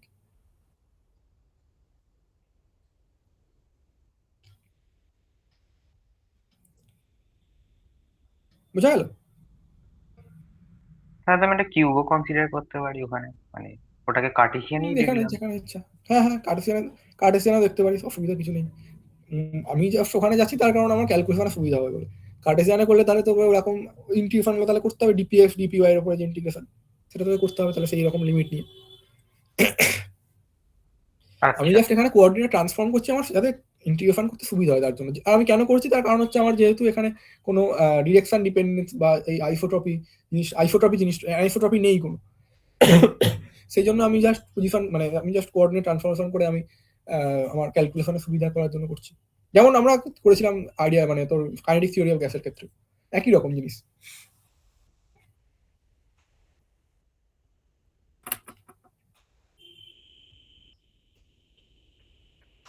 বেশ, তাহলে যদি এই দুটো প্রবলেম বোঝা গিয়ে থাকে তো এরপর আরেকটা ইম্পর্টেন্ট জিনিস আমরা শুরু করবো, এটা হচ্ছে এনসেম্বল। তো এই এনসেম্বল কথাটা আমি তোর আগে কখনো শুনেছিস? এনসেম্বল মানে কি? সিস্টেম। সিস্টেম না, এনসেম্বল মানে এরকম বলা যেতে পারে যে কালেকশন অফ সামথিং। মানে ধর এই কালেকশন অফ পার্টিকেল বা কালেকশন অফ মানে কোনো একটা কিছু কালেকশন, অনেকগুলো জিনিস তার কালেকশন, সেটাকে আমরা বলি হচ্ছে এনসেম্বল সাধারণত। এবার জেডাব্লিউ গিবস আর কি, জেডাব্লিউ গিবস যে এনসেম্বলের এই মানে স্ট্যাটিস্টিক্যাল ফিজিক্সের যে এনসেম্বল তার আইডিয়া প্রথম দিয়েছিলেন হচ্ছে জোসিয়া উইলার্ড গিবস। তো উনি কি বললেন না, আমরা যেটা বলে থাকি সাধারণ ক্ষেত্রে যে ফিজিক্সের বিভিন্ন, আমরা ধর যদি আমি ক্লাসিক্যাল মেকানিক্সে যদি ধরি, তো ক্লাসিক্যাল মেকানিক্সের ক্ষেত্রে আমরা কি করি সাধারণত, আমরা কোনো একটা ফিজিক্যাল কোয়ান্টিটি, যেমন ধর কোনো একটা পার্টিকেলের পজিশন, সেই পজিশনের যে টাইম অ্যাভারেজ সেইটা নিয়ে আমরা সাধারণত মানে ভাবনা চিন্তা করি। মানে ধর একটা পার্টিকেলের একটা নির্দিষ্ট ইনস্ট্যান্টে তার পজিশন হচ্ছে এক্সটি, আবার তার কোনো এক্সটি1, ধর অন্য কোনো টি2 পরে কোনো একটা ইনস্ট্যান্টে তার যে পজিশন সেটা হচ্ছে এক্সটি2। তাহলে আমরা টোটাল যে আমরা যদি বলি যে মানে পার্টিকেলটা অ্যাভারেজ পজিশন কত, তাহলে আমরা প্রত্যেক কটা ইনস্ট্যান্টে যে পজিশন কোঅর্ডিনেট সেটাকে আমরা টোটাল টাইম কোঅর্ডিনেট দিয়ে ভাগ করে যেটা হবে সেটাই আমরা বার করার চেষ্টা করে থাকি। মানে টাইম অ্যাভারেজ নিয়ে আমরা সবসময় মাথা ঘামিয়ে থাকি কোনো একটা ফিজিক্যাল কোয়ান্টিটি সাধারণ ক্ষেত্রে। তো গিবস করলেন কি না, এই টাইম ডিপেন্ডেন্ট যে পিকচারটা, ওই পিকচারটাকে তিনি একটা স্ট্যাটিক পিকচার দিয়ে রিপ্লেস করলেন। কিভাবে রিপ্লেস করলেন না, ধর মানে ধর ওই যে আমি যদি ওই ফেস স্পেসে আমি যদি আবার ফিরে যাই, তো এই যে ধর ফেস স্পেস, এই যে ফেস স্পেসে ধর এই ছবিটা আমি যদি ধরি, তো এই ছবিটা হচ্ছে একটা ধর একটা নির্দিষ্ট টাইম টিতে হচ্ছে এই ছবিটা, ঠিক আছে? এটা হচ্ছে কোনো একটা নির্দিষ্ট টাইম টিতে। এবার আমরা সাধারণত কি করি, আমরা যেটা করি যে আমরা ধর টি টাইম পরে ধর পার্টিকেলটা এখানে গিয়ে পৌঁছলো, তাহলে এর যে টোটাল যে টাইম অ্যাভারেজ, টোটাল এই যে ট্র্যাজেক্টরিটা, সেই ট্র্যাজেক্টরির যে টাইম অ্যাভারেজ, সেই টাইম অ্যাভারেজটা আমরা কত মানে সেই টাইম অ্যাভারেজটা আমরা কি মানে কোনো একটা ফিজিক্যাল কোয়ান্টিটি আমরা যদি ডিটারমাইন করতে যাই, তাহলে ওই ট্র্যাজেক্টরিটা ধরে আমরা টোটাল টাইম অ্যাভারেজ ওই ফিজিক্যাল কোয়ান্টিটির টাইম অ্যাভারেজ বার করে থাকি। তো গিবস বললেন যে না, এরকম নয়। উনি কি করলেন না, উনি ধর এরকম একটা ধর এটা একটা সিস্টেম একটা নির্দিষ্ট টাইমে এরকম এই পয়েন্টে আছে। তো উনি কি করলেন, উনি বললেন যে এইরকম ধর অনেকগুলো সিস্টেম আমার কাছে আছে, মানে এই সিস্টেমটা অনেকগুলো মেন্টাল কপি, কিন্তু সেই সিস্টেমগুলোর ক্ষেত্রে মানে সেই সিস্টেমগুলোর মধ্যে মানে তফাৎ কি প্রত্যেকটা একটার থেকে আর একটা তফাৎটা হচ্ছে এরকম যে ওখানে কিন্তু রিপ্রেজেন্টেটিভ পয়েন্টগুলোর যে পজিশন, মানে এখানে ধর এই রিপ্রেজেন্টেটিভ পয়েন্টটা এখানে আছে, উনি আর একটা মেন্টাল কপি ধরলেন, সেখানে রিপ্রেজেন্টেটিভ পয়েন্টটা রয়েছে এখানে, আর একটা ধরলেন সেখানে ওটা রয়েছে এখানে। তো উনি এরকম অনেকগুলো মেন্টাল কপি কনসিডার করলেন, এই সিস্টেমটারই অনেকগুলো মেন্টাল কপি কনসিডার করলেন, যার ক্ষেত্রে রিপ্রেজেন্টেটিভ পয়েন্টগুলো জাস্ট একটু মানে একটার থেকে আর একটা কিন্তু মানে জাস্ট অন্য জায়গাতে আছে। তো ওই যে মেন্টাল কপি তিনি কনসিডার করলেন এবং ওই যে রিপ্রেজেন্টেটিভ পয়েন্টগুলো যেগুলো তিনি পেলেন, তো সেই রিপ্রেজেন্টেটিভ পয়েন্টগুলোকে উনি মানে যে একটা ট্র্যাজেক্টরির মাধ্যমে উনি যোগ করলেন। তো ওই যে ট্র্যাজেক্টরির মাধ্যমে যোগ করলেন এবং এবং এবং কি হলো না, উনি এন খানা মানে যেহেতু আমার ধর আমাকে এন হচ্ছে খুব লার্জ নাম্বার অফ পার্টিকেল, যেহেতু আমার লার্জ নাম্বার অফ পার্টিকেল নিয়ে আমাকে ডিল করতে হচ্ছে, তো উনি এন খানা ওই রকম মেন্টাল কপি কনসিডার করলেন এবং ওই এন খানা মেন্টাল কপিতে উনি ওই যেটা করলেন ওই রিপ্রেজেন্টেটিভ পয়েন্টগুলোকে ট্র্যাজেক্টরি দিয়ে যুক্ত করলেন। এবং ওই এন খানা যে পয়েন্ট, এন খানা যে মেন্টাল কপি, সেই এন খানা মেন্টাল কপির অ্যাভারেজ মানে যেটা হচ্ছে ওই কোনো একটা ফিজিক্যাল কোয়ান্টিটিকে উনি টাইমের বদলে ওই এনখানা মেন্টাল কপির অ্যাভারেজ কোয়ান্টিটিতে প্রকাশ করলেন, এবং উনি বললেন, এটা দাবি করলেন যে আমার যে কোনো একটা ফিজিক্যাল কোয়ান্টিটি টাইম অ্যাভারেজ ওই এনখানা মেন্টাল কপি বা ওই এনখানা মেন্টাল কপি, যেটাকে উনি বললেন এনসেম্বল, ওই এনসেম্বল অ্যাভারেজের সঙ্গে সমান হবে। এবং সেটা কখন হবে না, যদি সিস্টেমটা মানে নাম্বার অফ পার্টিকেলস খুব লার্জ হয়। এইটাই হচ্ছে এনসেম্বলের মূল কথা। এটা কি বোঝা গেল কি বলতে চাইলাম?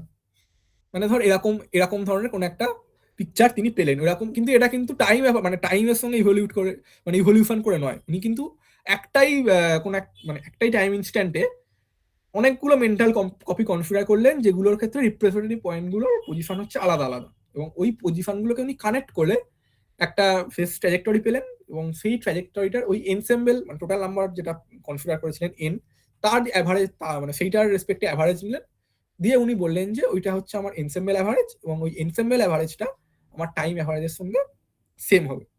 তো এই যে এনখানা মেন্টাল কপি উনি কনফিগার করলেন, এই মেন্টাল কপিগুলোকে আমরা বলে থাকি, মানে উনি নাম দিলেন যে এনসেম্বল। এটা কি বোঝা গেল কি বলতে চাইলাম? মানে কি টাইম এভারেজ আর স্পেস এভারেজ দুটো একই? হ্যাঁ, মানে এটা উনি দাবি করলেন যে আমি যে একটা সিস্টেমের ক্ষেত্রে আমি টাইম ধরে ধরে গিয়ে একটা অন্য টাইমে আমি যে টোটাল ফেস ট্র্যাজেক্টরিটা পেলাম তার রেসপেক্টে অ্যাভারেজ নিয়ে আমি একটা ফিজিক্যাল কোয়ান্টিটির ভ্যালু যেটা পাবো, আর আমি যদি এইভাবে ভাবি যে আমি একটা নির্দিষ্ট টাইমে দেখবো একটা মানে স্ট্যাটিক পিকচার, সেখানে আমি অনেকগুলো মেন্টাল কপি কনসিডার করব, এবং মেন্টাল কপিগুলো হচ্ছে আমার এনসেম্বল, এবং সেই এনসেম্বলের অ্যাভারেজ নিয়ে আমরা যদি দেখি কোনো একটা ফিজিক্যাল কোয়ান্টিটিকে, তাহলে ওই দুটোর ফিজিক্যাল কোয়ান্টিটির যে মানে একটা টাইম অ্যাভারেজ আর একটা এনসেম্বল অ্যাভারেজ, ওই দুটোর ভ্যালু সেম হবে যদি নাম্বার অফ ওই মেন্টাল কপির নাম্বারটা আমার খুব লার্জ হয়, টেন্স টু ইনফিনিটি হয়। এটা কি এক্সপেরিমেন্টালি প্রুভ? এক্সপেরিমেন্টালি প্রুফ বলতে তো মানে এক্সপেরিমেন্টালি প্রুফ বলতে এক্সপেরিমেন্টালি কি করে প্রুফ করা যায়, মানে দেখ এক্সপেরিমেন্টালি তুই তো মাইক্রোস্কোপটা মানে ওইরকম ভাবে তুই তো মেন্টাল কপি কি করে তুই মানে বলবি আর কি, মানে মাইক্রোস্টেট তো তুই আর এক্সপেরিমেন্টালি তুই মেজার করতে পারবি না, মেজারেবল কোয়ান্টিটি হচ্ছে ম্যাক্রোস্টেট। এবার যেটা করা হয় যে এই ম্যাক্রোস্টেটের যে মানে মাইক্রোস্টেটের সঙ্গে যে ম্যাক্রোস্টেটের রিলেশন, মানে আলটিমেটলি আমরা যে ম্যাক্রোস্টেটটা আমরা মেজার করতে পারি, সেটা আমরা যে ম্যাক্রোস্টেটের যে এক্সপ্রেশন, সেটা যদি আমরা এই থিওরি দিয়ে ব্যাখ্যা করতে পারি, মানে এই থিওরি দিয়ে আমরা মাইক্রোস্টেট কনস্ট্রাক্ট করে সেই মাইক্রোস্টেটকে যদি আমরা ম্যাক্রোস্টেটের সঙ্গে মানে রিলেট করতে পারি, এবং আমরা যদি যে আমার যে মানে আমরা মেজারমেন্ট ম্যাক্রোস্টেট মেজারমেন্ট করে আমরা যে ভ্যালু পাচ্ছি, সেই ভ্যালুই যদি আমরা আমরা থিওরি দিয়ে যে ম্যাক্রোস্টেট মানে ম্যাক্রোস্টেটের এক্সপ্রেশন আমরা বার করেছি সেই ভ্যালুর সাথে যদি ম্যাচ করে, তাহলে আমরা বলতে পারবো যে হ্যাঁ আমার থিওরি হচ্ছে ঠিক। বেসিক্যালি থিওরি ভাবেই তৈরি করা, মানে থিওরি ভাবেই কনস্ট্রাক্ট হয়, কেননা এই জিনিসটা তুই মাইক্রোস্টেট তো কখনোই এক্সপেরিমেন্টালি তুই মেজার করতে পারবি না, কেননা একটা তুই একটা গ্যাস মলিকিউলের মধ্যে তুই একটা মলিকিউলের ডাইনামিক্স করে স্টাডি করবি, মানে এক্সপেরিমেন্টালি ওটা তো সম্ভব নয়, তো অ্যাজ এ হোল তোকে স্টাডি করতে হবে, তাই তো? হুম।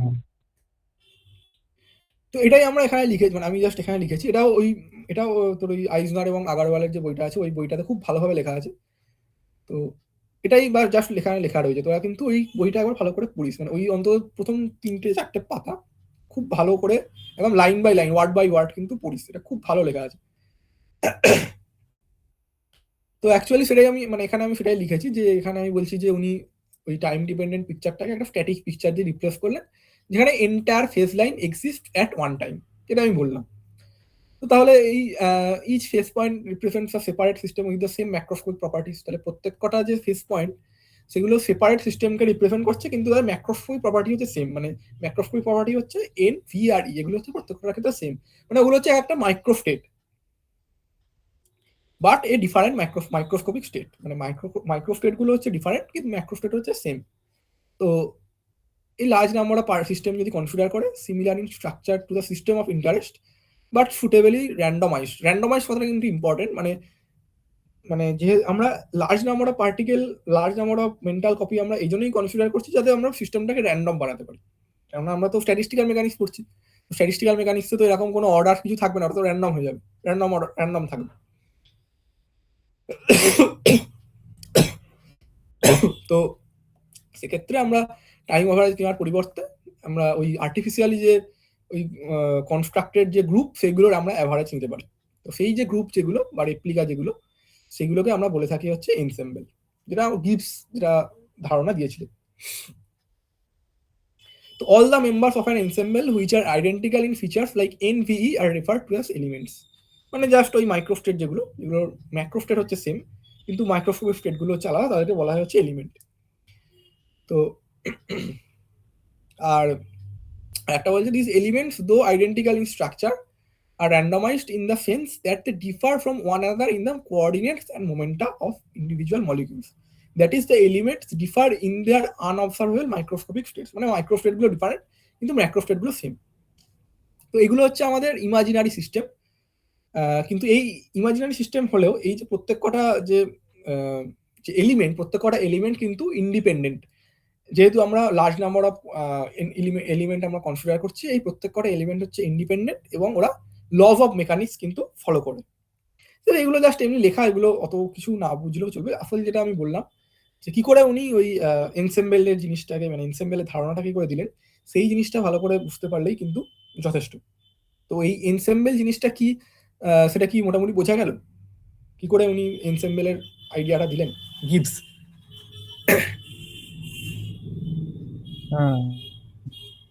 এই জিনিসটা কিন্তু আমি বলবো যে তোরা ওই আইজনার অ্যান্ড আগারওয়ালের যে বইটা সেটা থেকে পড়, খুব ভালো লেখা আছে। আর তাছাড়া ওই এর বইটা তো কি বলে পাত্রি আর বিলসের যে বইটা রয়েছে ওই বইটাতেও মোটামুটি লেখা আছে, কিন্তু আইজনার আগারওয়ালে কিন্তু খুব ভালো লেখা আছে, ওটা একদম পড়ে বোঝা যাবে এরকম ভাবে লেখা আছে। তো এই এনসেম্বল জিনিসটার সাথে আরেকটা হাইপোথিসিস মানে চলে আসে, এটা হচ্ছে আর্গোডিক হাইপোথিসিস। তো আর্গোডিক হাইপোথিসিসটা কি বলছে না, যেটা বললাম যে আর্গোডিক হাইপোথিসিসটা এরকম বলছে যে time average of some property of a system in equilibrium, এটা কিন্তু ইম্পর্টেন্ট। ইকুইলিব্রিয়াম মানে যেখানে হচ্ছে এন্ট্রপি ম্যাক্সিমাম, যেটা আমরা পরে আসবো কেন এন্ট্রপি ম্যাক্সিমাম সব পরে আমরা আলোচনা করবো।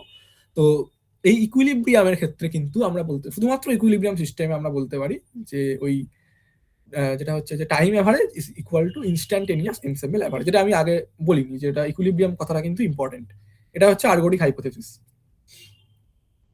এবং আরেকটা কি, এই this hypothesis is not rigorously true, one of the elements may behave in strange fashion and upset it, মানে এটা জাস্ট একটা হাইপোথিসিস, কিন্তু এটা সবসময় ট্রু নাও হতে পারে। তো এটা হচ্ছে আমাদের আর্গোডিক হাইপোথিসিস। তো ওদের জাস্ট আর্গোডিক হাইপোথিসিসের স্টেটমেন্ট হিসেবে লেখা আছে সিলেবাসে, তো সেই জন্য আমি শুধু স্টেটমেন্টটাই লিখলাম। এটা প্রুফও হয়, মানে যেটা হচ্ছে যে তোর time average equal to ensemble average at equilibrium, ওটা প্রুফ করা যায়, কিন্তু সেটা যেহেতু তোর সিলেবাসে নেই সেই জন্য ওটা আমি আর বললাম না। বেশ। তো আর একটা জিনিস এখানে লিখছে যে এনসেম্বল এভারেজ কখন টাইম এভারেজের সঙ্গে সমান হবে, বা আর্গোডিক হাইপোথিসিস কখন আমার মানে কখন ভ্যালিড হবে, তো সেটা নিয়ে এখানে কিছু কথা লিখেছে। তো বলছে এনসেম্বল এভারেজটা হচ্ছে অ্যাভারেজ এট এ ফিক্সড টাইম, এটা কিন্তু ইম্পর্টেন্ট, এটা কিন্তু একটা fixed time over all the elements in an ensemble. It is difficult to prove that exact equivalence of the ensemble average and the time average over a single system. However, one can hope that the former would closely approximate that the latter if the following essential conditions are satisfied. মানে আর্গোডিক হাইপোথিসিসটা satisfy করতে পারে যদি এই following কন্ডিশনগুলো satisfy করে। তো প্রথম কি condition, যেটা হচ্ছে যে নাম্বার অফ মলিকিউলস অনেক বেশি হতে হবে, লার্জ নাম্বার অফ মলিকিউল হতে হবে, যার ফলে কি হবে, one can randomize in a true sense the microscopic variables. তাহলে মাইক্রোস্কোপিক ভেরিয়েবল গুলোকে কিন্তু র্যান্ডম হিসেবে মানে র্যান্ডমাইজ করা যাবে। তো সেই জন্য আমাকে number of particle, number of molecule যেটা সেটা কিন্তু 10 to infinity হতে হবে। আর আরেকটা হচ্ছে number of imagined elements that form the ensemble at one time is large, মানে আমরা যে মেন্টাল কপি বা এনসেম্বল যেগুলো আমরা কল্পনা করব সেই নাম্বারটাকেও কিন্তু খুব লার্জ হতে হবে, যার ফলে কি হবে না, so that they can truly represent the range of the states available to the actual system over a really long period of time. মানে ধর একটা লং পিরিয়ড অফ টাইম, মানে টি টেন্ডিং টু ইনফিনিটিতে ওই ফেস রিপ্রেজেন্টেটিভ পয়েন্ট বা face পয়েন্টটা যে trajectory follow করে অন্য একটা মানে অন্য কোথাও গিয়ে অন্য কোনো একটা পয়েন্টে গিয়ে থামলো আর কি, টি টেন্ডিং টু ইনফিনিটিতে। তো সেখানে তাহলে অনেকগুলো আমার মাইক্রোস্টেট রয়েছে, মানে অনেকগুলো আমার মাইক্রোস্টেট বা বলতে পারিস যে অনেকগুলো আমার প্রত্যেকটা টাইমের করেসপন্ডিং আমার অনেকগুলো ফেস পয়েন্ট রয়েছে যেটা আমার ট্র্যাজেক্টরি তৈরি করছে। তো তো আমাকে তাহলে সেই এনসেম্বল গুলোকে এমনভাবে কল্পনা করতে হবে, মানে এতগুলো ওই রকম খুব লার্জ সংখ্যকই আমাকে এনসেম্বল কল্পনা করতে হবে, যার ফলে আমরা ওই যে ফেস পয়েন্ট মানে ফেস ট্র্যাজেক্টরি যেটা আমার at T tending to infinity তৈরি হবে, সেটাকে আমরা মিমিক করতে পারি, মানে সেটাকে আমরা জাস্ট মানে রিজেম্বল করতে পারি। সেই জন্য আমাকে জাস্ট এনসেম্বল যে নাম্বার অফ এনসেম্বল বা নাম্বার অফ মেন্টাল কপি সেইটাকে আমাকে অনেক লার্জ কিন্তু আমাকে কনসিডার করতে হবে, এবং এইগুলো যদি এই দুটো কন্ডিশন যদি আমার স্যাটিসফাই করা যায়, তাহলে আমি বলতে পারবো যে আর্গোডিক হাইপোথেসিস কিন্তু এই দুটো কন্ডিশনের ক্ষেত্রে আমরা ইউজ করতে পারি। তো এই জিনিসটা কি বোঝা গেল আর্গোডিক হাইপোথেসিস এবং তার কি করে কখন আমরা এটা ব্যবহার করতে পারি, মানে ensemble average equal to time average কখন আমরা বলতে পারি। হ্যাঁ, বেশ, তো আরেকটা জিনিস সেটা হচ্ছে যে এই এনসেম্বল যেটা, এটা যদি আমরা জিওমেট্রিক্যালি দেখি, জিওমেট্রিক্যাল সিগনিফিকেন্স যদি আমরা কনসিডার করি, তো জিওমেট্রিক্যালি এই এনসেম্বলটাকে বলা যেতে পারে কি না এই distribution of representative point in gamma space. তাই তো আমি বললাম যে এনসেম্বল মানে কি, এনসেম্বল মানে হচ্ছে একটা গামা স্পেসের অনেকগুলো মেন্টাল কপি, মানে একটা যে ধর হ্যাঁ একটা গামা স্পেসের অনেকগুলো মেন্টাল কপি। তাহলে ডিস্ট্রিবিউশন অফ রিপ্রেজেন্টেটিভ পয়েন্টস মানে একটা রিপ্রেজেন্টেটিভ পয়েন্ট না হয় অনেকগুলো রিপ্রেজেন্টেটিভ পয়েন্ট থাকবে, মানে যেটা জাস্ট কি করবে না যেটা টাইম মানে টাইম একটা নির্দিষ্ট টাইম পরে যেটা যে ফেস ট্র্যাজেক্টরিটা হবে সেইটা এই একটা নির্দিষ্ট মানে একটা সিঙ্গেল টাইমে একটা স্ট্যাটিক মানে একটা নির্দিষ্ট টাইমে ওই যে এনসেম্বল যেগুলো আমরা কনসিডার করবো সেইগুলো ওই যে ফেস ট্র্যাজেক্টরি যেটা আমরা পাবো একটা নির্দিষ্ট টাইম একটা নির্দিষ্ট লং টাইম পরে, তো সেইটাকে জাস্ট মিমিক করবে। তাহলে আমরা বলতে পারি যে এই এনসেম্বলটা হচ্ছে distribution of representative points in gamma space. তো এটা ইউজুয়ালি দা কন্টিনিউয়াস ডিস্ট্রিবিউশন হয়ে থাকে, এবং একটা তো এই এতগুলো যেহেতু রিপ্রেজেন্টেটিভ পয়েন্ট থাকে, তো তার জন্য আমরা একটা ডেনসিটি ফাংশন ডিফাইন করে থাকি, যেটাকে আমরা বলে থাকি রো, এবং রোটা কি হয় rho as a function of P Q and T, যেখানে পি কিউটা কি না পি কিউ হচ্ছে অ্যাব্রেভিয়েশন অফ এইটা, কিউটা হচ্ছে এইটা পি ওয়ান থেকে p three N q one থেকে কিউ থ্রি এন। তাহলে আমাদের যে টোটাল ভলিউম যেটা হবে, তাহলে total number of representative point যেটা হবে, মানে রিপ্রেজেন্টেটিভ পয়েন্টের ডেনসিটি হচ্ছে আমার রো অফ পিকিউটি, তাহলে total number of representative point কত হবে, তাহলে আমার টোটাল যে ভলিউম আছে সেটাকে আমাকে গুণ করতে হবে ওই রোটার সাথে নাম্বার ডেনসিটির সাথে।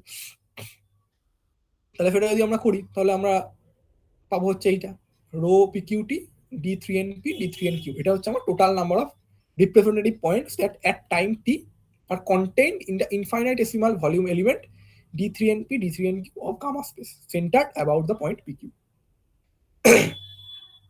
তাহলে এটা বোঝা গেল যে রিপ্রেজেন্টেটিভ পয়েন্ট মানে এনসেম্বলের যে জিওমেট্রিক্যাল সিগনিফিকেন্স কি, এটা কি বোঝা গেল? হ্যাঁ, বেশ, তাহলে এনসেম্বলকে আমরা অনেক সময় এইরকম ডেনসিটি ফাংশন দিয়েও আমরা ডিনোট করে থাকি মানে স্পেসিফাই করে থাকি। বেশ, তো এরপর যেটা আসবে সেটা হচ্ছে তোদের মাইক্রো ক্যানোনিক্যাল এনসেম্বল। তো এটা শুরু করার আগে আমি যেটা জানতে চাইবো যে তোরা কি মানে এখনো ধৈর্য আছে তোদের পড়ার, নাকি আজকে এত অবধি থাকবে?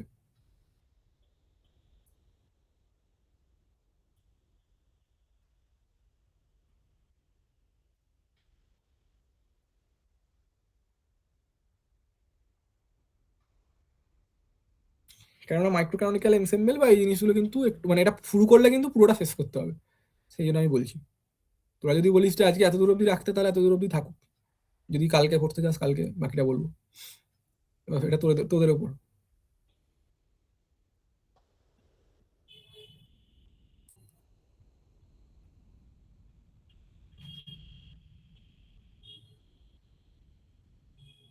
কিছু বল কি হ্যাঁ কি না। আছে। আজকে ক্লাস আছে? হ্যাঁ হ্যাঁ এরপরে কটা থেকে? হ্যাঁ, এই 9:30। আচ্ছা আচ্ছা, তাহলে কি আজকে এত দূর অবধি থাকবে, বাকিটা কালকে বলবো কালকে সকালে?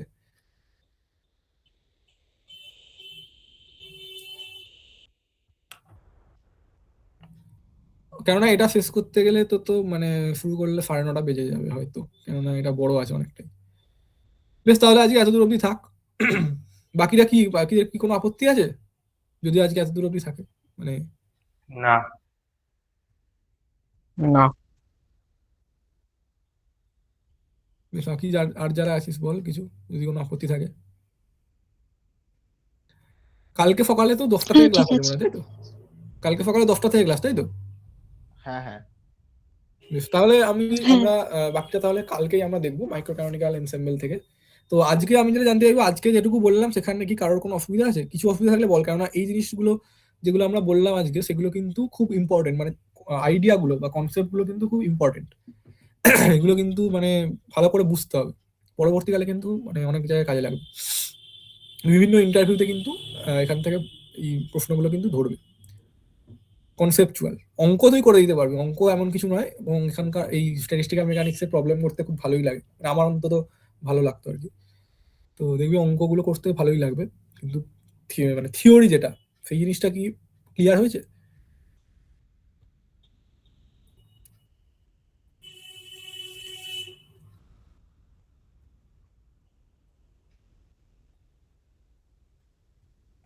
কোথাও কোনো অসুবিধা থাকবে? হ্যাঁ বেশ, বাকিরা? ঠিক আছে। না প্রবলেম নেই। বেশ, তাহলে আজকে এত দূর অবধি থাক তোরা। যদি কোনো প্রবলেম না থাকে তাহলে লিভ করে যা। বাকিটা আমরা কালকে সকালে মাইক্রো ক্যানোনিক্যাল এনসেম্বল থেকে শুরু করবো। এই নোটসটা দিয়ে দিও। হ্যাঁ, নোটসটা আমি পুরোটাই দিয়ে দেবো, এক্ষুনি আপলোড করে দিচ্ছি। আচ্ছা, এরা কি সিস্টেম অফ পার্টিকেলস এর নিয়মই মেনে চলে, মানে ক্লাসিক্যাল মেকানিক্স তো ওবে করছে? ক্লাসিক্যাল মেকানিক্স তো হবে করবেই, কারণ এটা তো ক্লাসিক্যাল স্ট্যাটিস্টিক্যাল মেকানিক্স না। এই যে প্রত্যেক কটা পার্টিকেল, প্রত্যেক কটা যে গ্যাস মলিকিউল যেগুলো রয়েছে, এগুলো প্রত্যেক কটা হ্যামিল্টন ইকুয়েশন মোশন মেনে চলছে। মানে ধর তোর কাছে 10⁻23 খানা হ্যামিল্টন ইকুয়েশন মোশন বা নিউটন ইকুয়েশন মোশন আছে, তো সেগুলোকে ইন্ডিপেন্ডেন্টলি তো সলভ করা সম্ভব না। হিউজ অ্যামাউন্ট, মানে খুবই মানে দুরূহ কাজ আর কি, প্রায় অসম্ভবই বলা যেতে পারে।